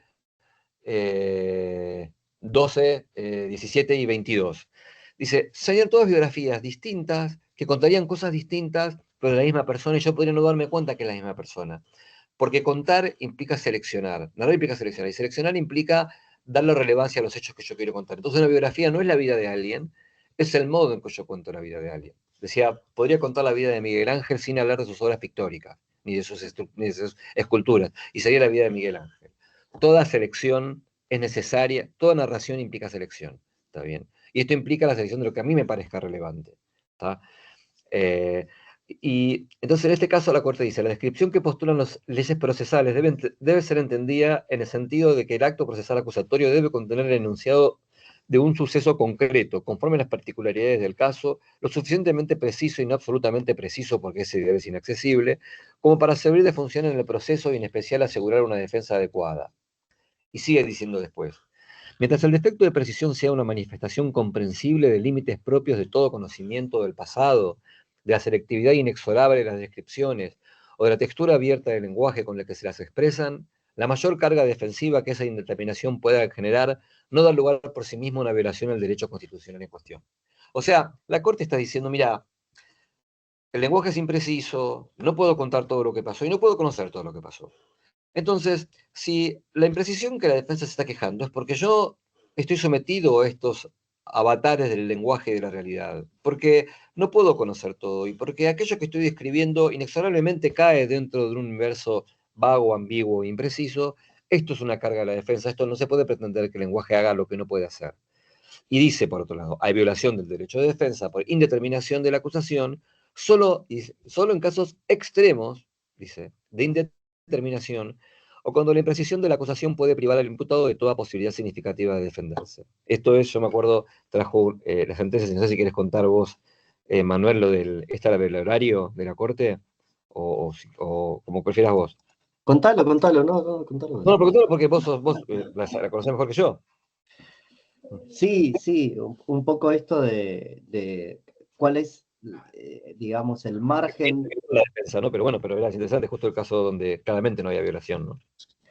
Claro, sí, sí, digamos, pensando esto del principio de congruencia, o sea, si el juez está limitado por las palabras exactas o por los términos que haya utilizado la acusación, ¿no? Pues sabemos que justamente el principio de congruencia, pensando en proteger el derecho de defensa en juicio, impide al juez ir más allá de los límites que estableció la acusación, porque son justamente respecto de esos hechos sobre los que se defiende el acusado o la acusada. Bueno, y en este caso, en muchos casos sucede que durante el juicio puede haber algún tipo de variación en la que los que participan, entre ellos los jueces, adviertan que quizás el acusador no coincide con la mirada que uno está teniendo, por ejemplo, respecto de un horario o de un determinado lugar. En el caso de que estábamos hablando con Leo, era justamente en lo referido a un horario específico en donde habría ocurrido, a una ventana temporal en la que habría ocurrido el hecho, el crimen, en este caso un homicidio. Y, que, y sin embargo, dentro de, o sea, de la ventana temporal que establecía la acusación, la defensa ejercía una defensa que, si se quiere, de algún modo la ampliaba, porque propone, por ejemplo, una coartada, ¿no? Dice, si el homicidio ocurrió de 7 a 9 de la noche, bueno, fíjese que no puede haber sido mi defendido porque él, desde las 6:30 hasta justamente las 8 de la noche que la encontró a la víctima muerta, en ese tiempo había ido a comprar cigarrillos no sé, a tal lugar. Esa era la coartada. Ahora, si el tribunal tiene que moverse dentro de esa ventana temporal y la cambia, digamos, cambia ese tiempo que estableció la fiscalía específicamente en su acusación, bueno, hasta hay una sorpresa o no hay, digamos, y el límite pasaría por ver cuál ha sido, digamos, la defensa efectivamente ejercida en el caso, porque lo que busca la congruencia es evitar afectar la defensa en juicio, evitar un desbaratamiento o causar un perjuicio, una sorpresa indebida. Entonces, el caso, no sé si se entendió, Leo, ayúdame, pero venía por ahí, digamos que en algún supuesto no nos tenemos que atar a esa exactitud. O sea, podría darse que el tribunal cambie, modifique, altere algún aspecto fáctico de la acusación, siempre que atienda a cuál ha sido efectivamente la versión o la defensa opuesta, ¿no? Si se mueve dentro, si hay una variación, pero está dentro de los límites de la defensa ejercida, entonces no habría afectación a la congruencia, podría pensar eso, ¿no? Sí, absolutamente. Sí, sí, es esto, es cuando nos atamos a, y cuando esto es violatorio del derecho de defensa, porque de hecho la idea del principio de legalidad es justamente tiene que ver con la posibilidad de defenderme, si tengo que saber de qué se trata aquello de que me acusan, ¿no? Ahora vamos a ver con los de abuso sexual si nos pasa algo que a veces es problemático, ¿no? Y quisiera ver entonces ahora con algunos casos específicos qué nos pasa con el lenguaje, ¿no? Por ejemplo, en muchos de los delitos que pululan tanto en la justicia provincial, ¿no? Hay muchos más robos, hurtos o abusos que cohechos o delitos de funcionario público. Pero, por ejemplo, hay una mirada clásica en algunos departamentos judiciales donde en realidad si se perdió de vista a la persona, entonces el hecho quedó consumado en lugar de tentado. Aquí todos sabemos que yo no pretendo reírme de ninguna posición diferente a la mía, lo que pretendo decir es que es cierto que la disponibilidad, digamos, o la teoría del apoderamiento con relación a la del desapoderamiento exige mucho más, pero esto mucho más después tiene que ver con cada caso. ¿Cuánto es mucho más? ¿Cuánto corrió con la cosa en su poder? ¿Cuánto después lo agarraron? ¿Cuánto lo siguieron las cámaras municipales hasta que lo detuvieron para decir que este acto quedó obtentado? ¿En cuánto lo perdieron de vista? Pero lo que hay en el lenguaje acá es que uno se da cuenta que cuando le están tomando declaración a una persona en un hecho de estas características, si la posición de la fiscalía antes del juzgado era que cuando se perdía de vista el hecho estaba consumado, la pregunta de ¿lo perdió de vista? Era la pregunta que estaba destinada no tanto a conocer lo que había ocurrido, sino a determinar si era de un robo con armas de 5 a 15 años o de 2 años y medio a 10, digamos, ¿no? Y si entonces ese delito va a ser escarcelable, si el delito puede tener probation, si el delito puede tener condena condicional. La pregunta era si se lo había perdido de vista. Entonces, ¿de qué manera? De nuevo, como hablábamos antes, que cuando la Corte empieza a decir, bueno, no se puede decir todo, no se puede conocer todo, y el lenguaje es impreciso, ya sabemos que va a decir, en este caso, no hubo violación del principio del derecho de defensa por vaguedad de la descripción. Entonces, cuando uno empieza a hacer estas preguntas, sabe que, y no digo que esté mal, lo digo es que seamos conscientes de esto, sabemos de qué estamos hablando. Pero, y volviendo a lo que yo decía al principio, esto de, a veces es bueno también leer lo que estamos escribiendo porque nosotros mismos no entendemos lo que decimos. Y aquí pasa algo parecido, la persona que a veces corre o se lleva el auto y el auto lo siguen por la calle y entonces nunca lo pierde de vista, por ejemplo, las cámaras del municipio y después entonces lo llegan a identificar, a informar a la policía lo detiene en una esquina, recuperan lo robado. Esto es, ¿cuánto estamos dispuestos a decir que en este momento hay o no hay apoderamiento o solo hubo desapoderamiento sin un apoderamiento consumado? También hay otra cosa que también es valorativa y que tenemos que tener en cuenta, a mi criterio, que lo vamos a ver también en algunos otros casos, es que a veces tener la tesis más amplia no asegura un tratamiento más beneficioso para el imputado, o mejor dicho, más restrictiva del tipo penal, porque, por ejemplo, hay quienes entienden que el criterio para el desapoderamiento consumado en los delitos contra la propiedad es el apoderamiento, no el desapoderamiento. Esta postura debería ser más beneficiosa para el imputado.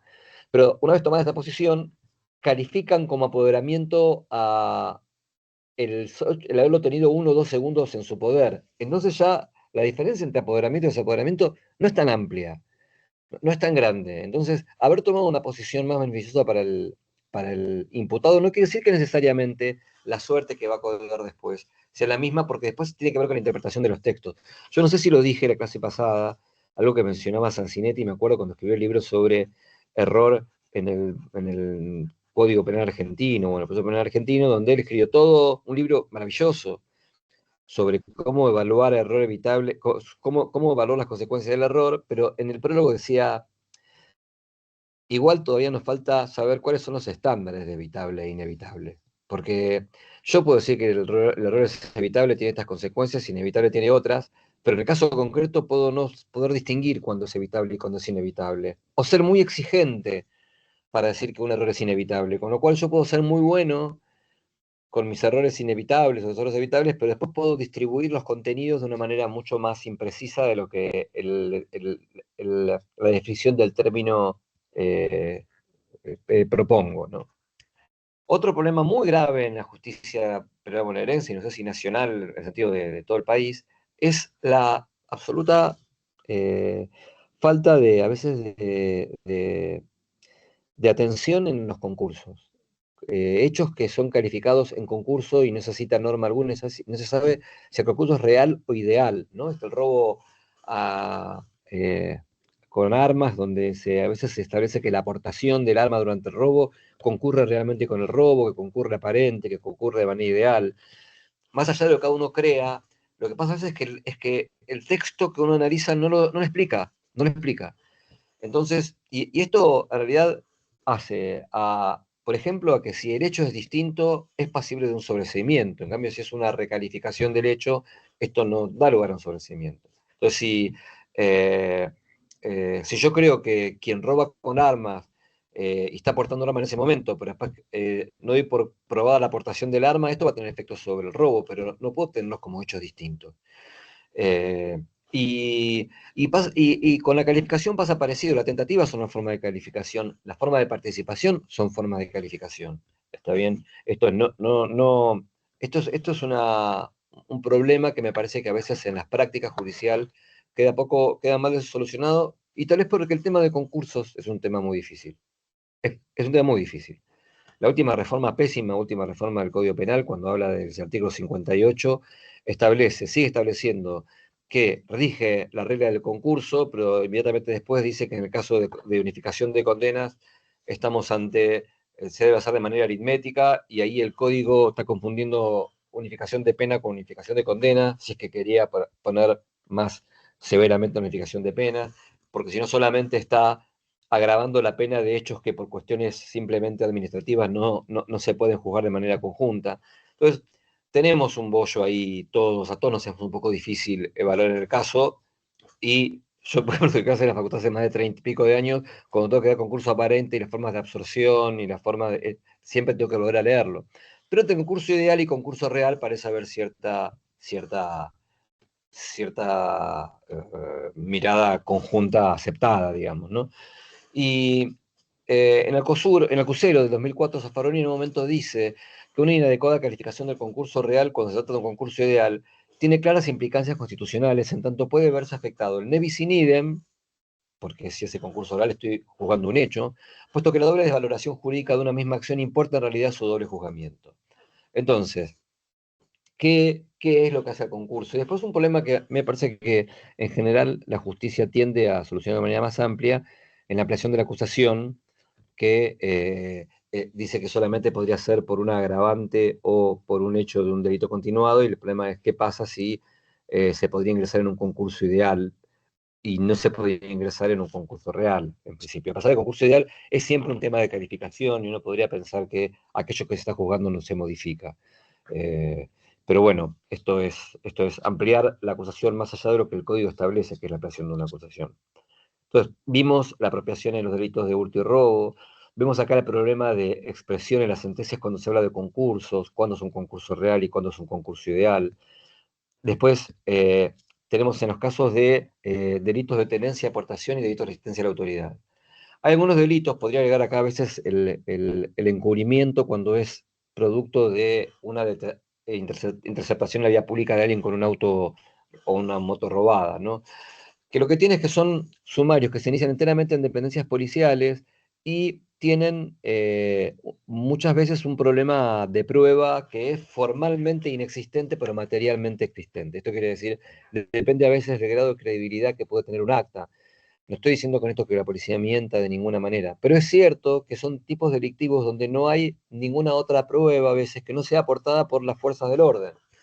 Y esto, por ejemplo, este dibujito que hay acá, es un capítulo de Los Simpsons donde el comisario se le acerca y le dice, tiene una multa porque tiene el faro roto, y hombre dice, no está roto, entonces le pega con el palo y dice, ahora está roto, ¿no? Y entonces tiene que ver con de qué manera leemos ese tipo de sumarios. No para desconfiar de la policía, pero sí para poder pensar los hechos, primero, aún sin desconfiar de la honestidad, de qué manera está construido y de qué manera está percibido por quien en la calle ve a una persona correr y dice, estaba vendiendo drogas o estaba comprando drogas. Y que son muchas veces, y que uno entiende también las dificultades de la policía. Uno entiende que cuando dice que se tienen que ir del lugar porque a lo mejor en ese barrio agreden al personal policial, esto es cierto y esto es un problema que tenemos que asumir en una comunidad en la que nosotros también queremos que la policía actúe para imponer el orden, digamos, ¿no?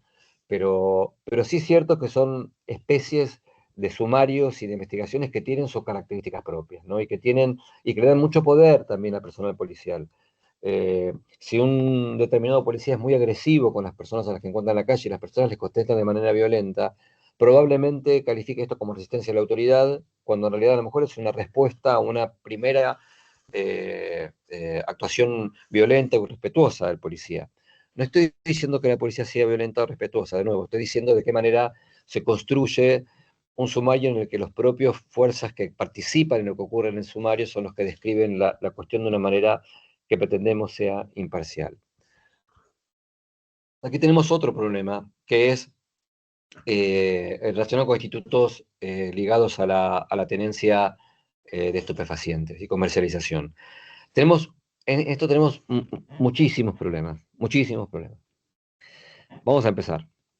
La droga es un mal social de la... No es tanto contemporáneo, ya había antes, pero bueno, hoy significa un problema de salud grave y claramente algunos plantean que desde lo que pasó desde el COVID, en muchos barrios de las comunidades del conurbano se instalaron más fuertemente núcleos que no llegan a ser las bandas del estilo eh, eh, de Centroamérica, pero que hay, digamos, grupos de narcotráficos y uno empezó a ver en determinados momentos incluso ciertos homicidios mucho más que parecían más cuestiones de sicarios relacionados con delitos de droga que cuestiones vecinales. A pesar de que ahora mi sensación es que un poco bajó. Pero lo cierto es que es un mercado muy difícil y todos los que hacen trabajo, y de nuevo, tengo, yo trabajo con la policía desde que trabajo en tribunales, tengo plena confianza en muchos policías, pero también es cierto que quienes hacen trabajo en territorio, quienes van a los barrios, quienes trabajan, sea Ullero, sea, hay una TOSI, creo que es un trabajo sobre lo que pasa en Rosario, eh, que lo que analizan es que dicen que en muchos barrios lo que hay es una fuerte convivencia de ciertos núcleos de corrupción policial con la venta de drogas, ¿no? Entonces, esto lo que genera es una dificultad muy grande en la investigación de los hechos por la desconfianza que puede generar ese tipo de investigaciones. Digamos, si uno ahora en la clase agarra y pone incluso fiscales involucrados en narcotráfico, policías involucrados en narcotráfico, jueces involucrados en narcotráfico, va a haber un montón de noticias de todo el país, de muchos lugares muy distintos, donde va a encontrar, y sobre todo en la policía, que son los que trabajan más en el territorio, digamos, ¿no? Entonces, aquí tenemos, el primer problema es cuando la investigación de estos hechos que se llevan a través del tiempo se delegan totalmente en el personal policial, sin ninguna intervención del Ministerio Público, por ejemplo, claramente ahora el Ministerio Público, ¿no? Después, de qué manera la propia policía describe un hecho en donde también, como dijimos antes, tiene actividad proactiva, es proactiva en la realización de los procedimientos e incluso de los allanamientos, ¿no? Después, ¿por qué los tipos penales pueden a veces automáticamente agravar por cercanía, cuando esta cercanía tiene que ver la cercanía de un colegio, de un hospital o de un club, tiene que ver tal vez con la disposición barrial, pero no con un real riesgo sobre esas entidades que sí implican un agravante dentro de la ley de drogas? Y después, a mí un juez, en el viejo código, me acuerdo que decía, no, yo lo que le digo es que a mí no me traigan carne podrida. Y un fiscal también lo escuché decir esto. Como si esto nos fuese un certificado, ¿no? Como si con esto nos aseguráramos de que a nosotros no nos va a pasar lo que algunos dicen que pasa en muchas partes, ¿no? El problema del flagelo de la droga, que parece un sintagma que siempre viene construido de esta manera, tiene implicaciones que a veces simplemente los jueces lo que hacemos es homologamos actuaciones de las cuales no tenemos la menor posible, un conocimiento demasiado presentado a nuestros ojos sin a veces la debida eh, transparencia, digamos. Ustedes saben que en el 2005 la provincia de Buenos Aires fue la que impulsó la desfederalización de la venta de droga a menudeo. Y lo hizo a partir de eh, entender esto, creo, de la época de Arlanian, de que no podían los juegos federales intervenir con la rapidez y la inmediatez que tenía que ver con lo cotidiano en el barrio. Entonces, si se instalaba una banda narcotraficante en un barrio, la posibilidad de acceder a un juez federal que estaba lejos para que de esta manera actuara y para que conocieran el caso, cuando esto era algo que se vivía cotidianamente por las personas del barrio, le quitaba agilidad y le quitaba eficiencia. Pero es cierto que como el narcotráfico es un negocio muy sucio, la expansión, digamos, el ingreso de las provincias lo que trajo es muchos detenidos, nosotros tenemos entre un 12 y un 13% de detenidos por venta de droga al menudeo, una pena muy alta porque parte de 4 años, con lo cual casi todos los que tienen una imputación por venta de droga al menudeo en general primero van detenidos, una percepción a veces de que esto, de que a pesar de que la venta de menudeo siempre implica poca droga, implica una menor lesividad, porque en general, y sobre todo en las mujeres incluidas en venta de droga de menudeo, hay una mayor cantidad de medidas morigeradoras en este tipo de casos, sobre todo porque no se identifica una víctima a quien preguntarle y a quien se pueda sentir, digamos, afectada. Entonces, hay un universo en esto de mayor cantidad de personas detenidas, mayor corrupción comprada por todas las provincias que intervienen, sea policial, sea judicial o sea Ministerio Público Fiscal, y un tipo de decisiones que a veces incluso no tenemos noción de cuánto impactan en la salud, digamos. Personas que a veces quedan detenidas por 5 o 6 años, a las que se ve que se secuestraron, no sé, 7 gramos de cocaína o 15 gramos de marihuana, y después como Estado no intervenimos en una fiesta rave, de donde a lo mejor hay muchísimas más drogas sintéticas y sin embargo no hay ningún tipo de intervención. Entonces, me parece que, y ahora yendo más a la redacción de sentencias, esta falta de identificación de si, cuando se dice, por ejemplo, si que, primero, que muchas veces el hecho de venta de estupefacientes al menudeo está descrito en los expedientes como está descrito en el acta policial, lo que habíamos dicho antes. A veces el allanamiento implica el delito de tenencia para comercialización y es la transcripción de lo que dice el allanamiento. A veces hasta dice cosas que no tienen que ver con el hecho, las personas que contaban en la casa, el que se fue, el testigo que vino a pesar, cosas que no tienen que ver con tener droga para el menudeo, pero que aparece, como aparecen en el allanamiento, aparecen en la descripción de derecho. Después lo que tenemos es que no distinguimos si las conductas del artículo 5 son una sola conducta dividida en las diferentes etapas, desde la adquisición de las semillas, la siembra, el cultivo, la tenencia y la venta, son todos eslabones de una misma acción. Y sin embargo, a veces y todo esto depende de lo que la policía decida o el fiscal decida. ¿Qué quiero decir? Hay quienes entienden que incluyen las ventas anteriores y el allanamiento como comercio y tenencia para comercializar. Hay quienes entienden que estas ventas anteriores son en realidad la prueba para esta tenencia para comercializar. Entonces, después, las fechas en que se comete el delito. A menos del 5 de febrero del 5 de febrero de 2025 al 7 de junio de 2025, y todo este espacio de tiempo está solo determinado por los momentos en que la policía pudo o no pudo ir a ver. Entonces, hay algo ahí suficientemente elástico, suficientemente pasible de ser captado por núcleos de corrupción, ¿cierto? Que yo creo que nosotros como jueces, cuando tomamos estos casos, debemos tener la posibilidad de tener una mirada mucho más profunda. Esto es lo que nos toca a los jueces, o los fiscales, o los defensores.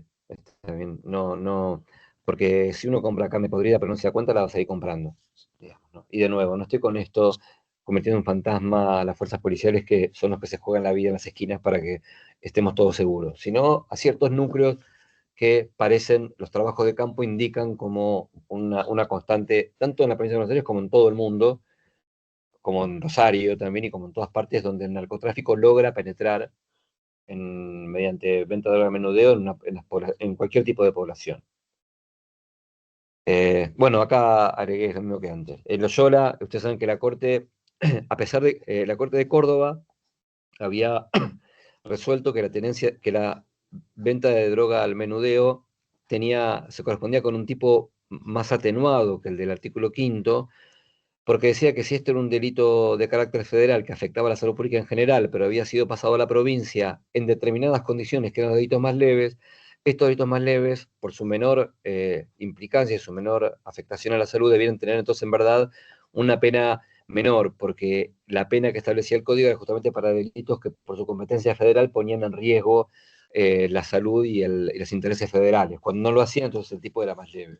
Pero la Corte Suprema de Justicia de la Nación hace pocos meses revocó esta decisión del Tribunal Superior de Córdoba, que posibilitaba al menos que quienes eran detenidos por este delito tuviesen mayores posibilidades para medidas alternativas. En general, en las políticas que en el norte global se llevaron adelante con relación al hacinamiento carcelario, no ocupa un espacio dentro de las medidas la baja de pena para delitos vinculados a la droga que tienen menos impacto sobre la salud pública. Esto pasó en España, esto pasó en Italia, cuando el Tribunal Europeo de Derechos Humanos le condenó a Italia en Torreggiani contra Italia. Una de las medidas que Italia debía tomar y sobre las que trabajó es también sobre la disminución de los mínimos en delitos ligados a droga, porque si no son tipos penales que proveen, que rápidamente llenan las cárceles, digamos, porque depende de una instrucción policial y con una pena que, más allá de lo que los códigos establezcan, unos límites de pena para las excarcelaciones, en general son delitos que a los sistemas procesales les resultan eh, refractarios a tener una alternativa o una excarcelación. Ahora con los tipos culposos pasa algo parecido, que tiene que ver con el carácter abierto de los tipos culposos que todos sabemos. Matar a otro es provocar la muerte, pero causarlo por negligencia implica haber violado una regla que es infinita, que puede ser, acá parece, esto es lo más común es con tránsito, pero por tirar una piedra al aire, por golpear a una persona de manera imprudente, hay una serie de... El que tienen los tipos culposos es que la adecuación de una conducta al carácter negligente que el código tiene previsto para condenar depende de una interpretación de los hechos mucho más abierta que la de los tipos dolosos. Algunos que critican que no es un carácter, dicen que son tipos abiertos, otros dicen no son tipos abiertos, son tipos que tienen ciertas características especiales en cuanto a su conformación que requieren una interpretación distinta.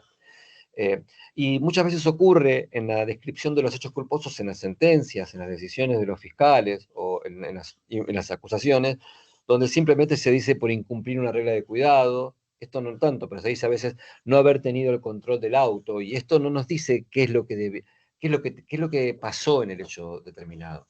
A veces, como dije antes, como una acusación o una sentencia es autosuficiente, tal vez no lo dice en la descripción del hecho, pero queda claro los elementos que se tienen en cuenta. Entonces, tal vez dice, imputo la conducta imprudente de Juan porque no logró mantener el control del auto de acuerdo a las circunstancias en las que manejaba.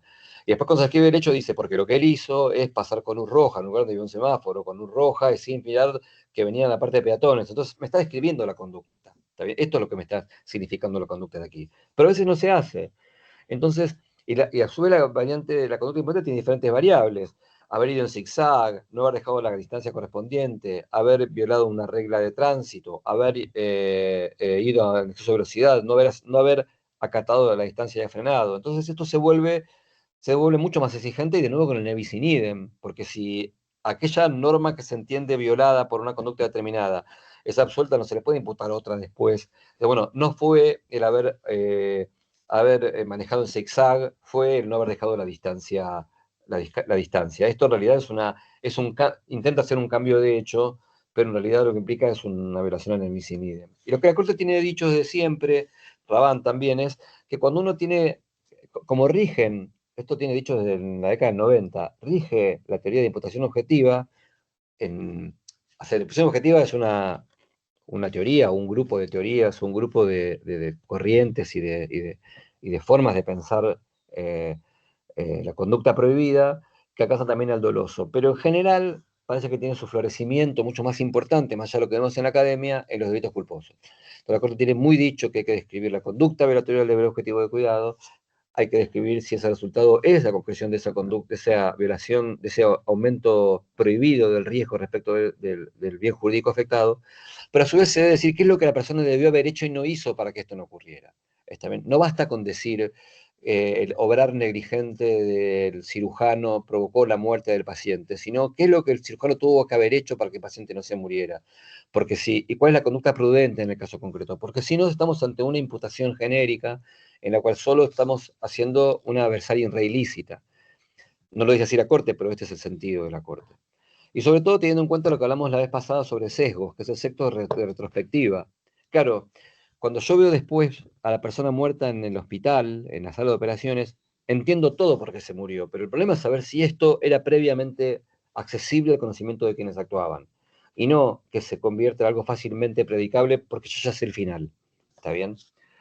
Eh, en los delitos contra la integridad sexual tenemos aquí otra cuestión, ¿no? Esto gravemente ultrajante, ¿no? ¿Qué es corrupción? Vieron que esto era viejo, en el libro de Núñez.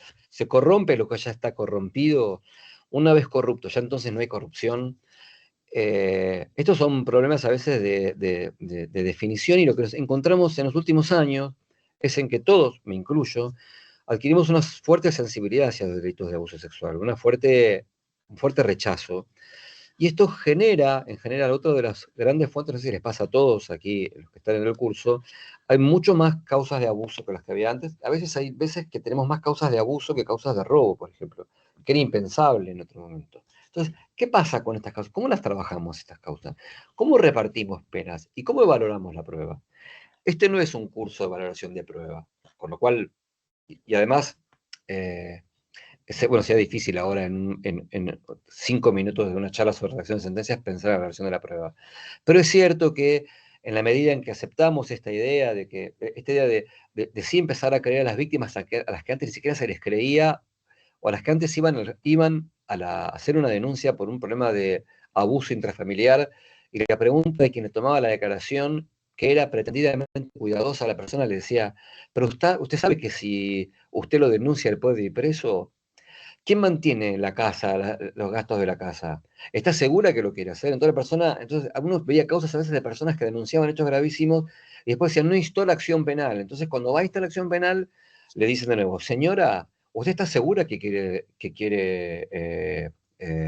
denunciar esto? Entonces, lo que había históricamente era, primero, era un delito de acción privada que protege a la víctima para que ella no se vea sometida al escarnio del Strepitus Fori, pero también protege al violador, porque cuando la víctima no denuncia, el violador se queda impune.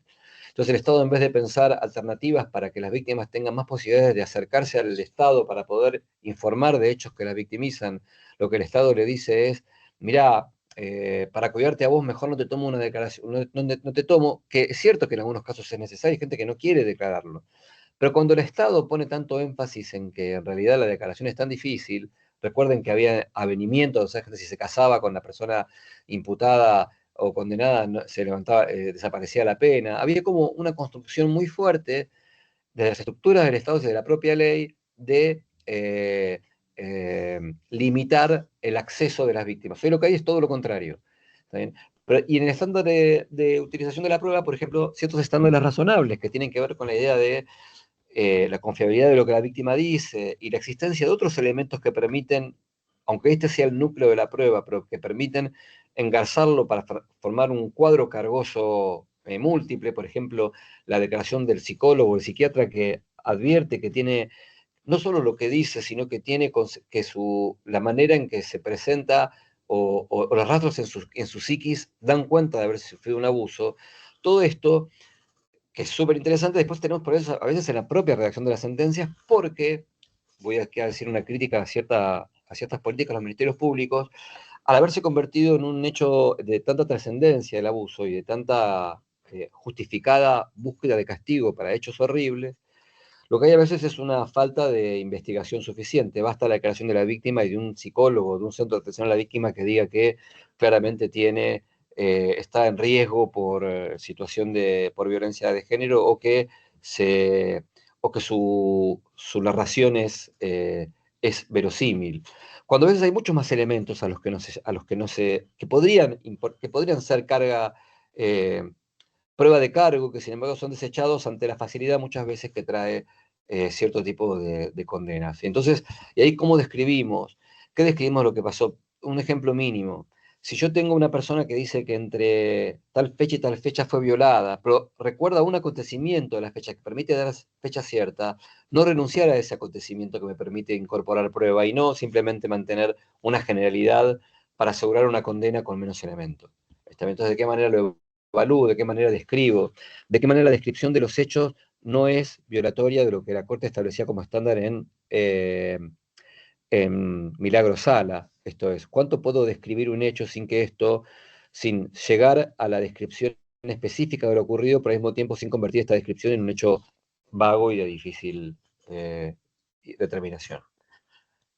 Me quedan dos filminas. En la última que yo quería simplemente, así terminamos ahora, es que siempre que siempre me parece muy impactante que la participación haya cursos en la Facultad de Derecho sobre participación, sean puntos especiales cuando se estudia teoría del delito, cuando se estudia elementos de, de derecho penal y procesal penal, o se toma penal 1 y penal 1, bueno, penal 1 quienes lo ven en la parte general nada más, y hay una materia de penal 1, pero que no se traduce en las prácticas tribunalicias demasiado. Es muy difícil encontrar una causa que castigue por partícipe secundario. El campana, que es lo que podría ser un partícipe secundario, siempre parece ser partícipe primario. No hay manera de... Incluso se ha abusado de la idea de que es coautor quien, cuando hay una división de roles previa y un aporte a la comisión del hecho, pero falta describir que ese aporte debe ser esencial para su realización. Porque un partícipe secundario puede haber planificado el hecho de dividirse las funciones, porque si nos dividimos las funciones en que yo te voy a traer el revólver para que mates a tu vecino, y yo me ocupo el día anterior de conseguir el revólver y te lo doy el día anterior, sigo siendo un partícipe, y si hay revólveres, por ejemplo, a disposición, soy un partícipe secundario. Entonces el hecho de haber planificado juntos y haber distribuido roles no me convierte en autor. Me convierte en autor si el aporte es esencial. Y sin embargo, la jurisprudencia en general no diferencia mucho entre... Todos son autores en general para los procedimientos penales bonaerenses. Y sería interesante pensar si nos falta un poco de sofisticación en el análisis de los hechos. Y por último, lo que ya vimos viendo, que es, de nuevo volviendo un poco a la generalidad, esto es cómo condiciona nuestra redacción el sentido de la sentencia. Lo que vimos en Milagro Sala, que yo les contaba que, bueno, si la Corte empieza a decir no se puede todo, es porque está diciendo que esto se va a poder. Cuando está diciendo, bueno, no pretendas que yo pueda describir todo lo que querés que describas, porque entonces va a dar por válido lo que se describió. Si evaluamos de la misma manera, esto es imposible saberlo. Creo que lo conté la vez pasada, que Kahneman había hecho un trabajo en el cual o citaba el trabajo de otros investigadores donde llegaba a la conclusión de que las libertades se concedían en un régimen donde los jueces van a las cárceles a entrevistar a muchos presos, se concedían más cuando el juez había tomado un café, cuando había comido, cuando tenía más glucosa en sangre, cuando estaba más relajado, y estas sobre cientos y cientos de resoluciones, lo que ponía en evidencia que el criterio que nosotros pensamos equitativo tiene que ver a veces con otras cosas personales. Entonces, y esto es inevitable. Escarcelamos a alguien hoy que a lo mejor no habríamos escarcelado hace 6 meses, porque en este momento nuestro mundo valorativo o nuestra percepción del mundo está siendo afectada por hechos delictivos próximos, por homicidios de quien había estado escarcelado, por algún miedo personal, por lo que fuera. Entonces esto es algo sobre lo que tenemos que trabajar, no para eliminarlos, es como cuando se habla eh, de los jueces tienen que ser imparciales. La imparcialidad es un horizonte hacia que nos tenemos que dirigir. No sé si imparcial por naturaleza. No sé.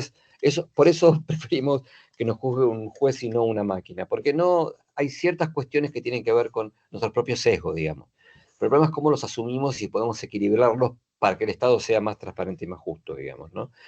Y uno ve los historias de humanidad, de violencia de género, de violencia institucional, de situación carcelaria, lo que significa certeza negativa, la sospecha razonable, evaluación de la prueba tasada, que uno va, con el tiempo, los objetivos van como modificándose, ¿no? Uno advierte que la Corte en los delitos de lesa humanidad, la violencia de género y violencia institucional es mucho más proclive a la condena o a la revocatoria de absoluciones que en otro tipo de hechos. Uno descubre que en la situación carcelaria los jueces dicen cosas de la situación carcelaria que después terminan no resolviendo.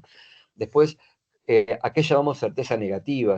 Y si existe una certeza negativa en generalidad en los casos. Después, por ejemplo, algo en relación con la prueba tasada, esto es más una reflexión, este es Luis I, sí, Luis I de Francia, que se decía que dictaba sentencia bajo un árbol. Esta es una especie de, es un cuadro, no este cuadro, es una imagen muy conocida, ¿no?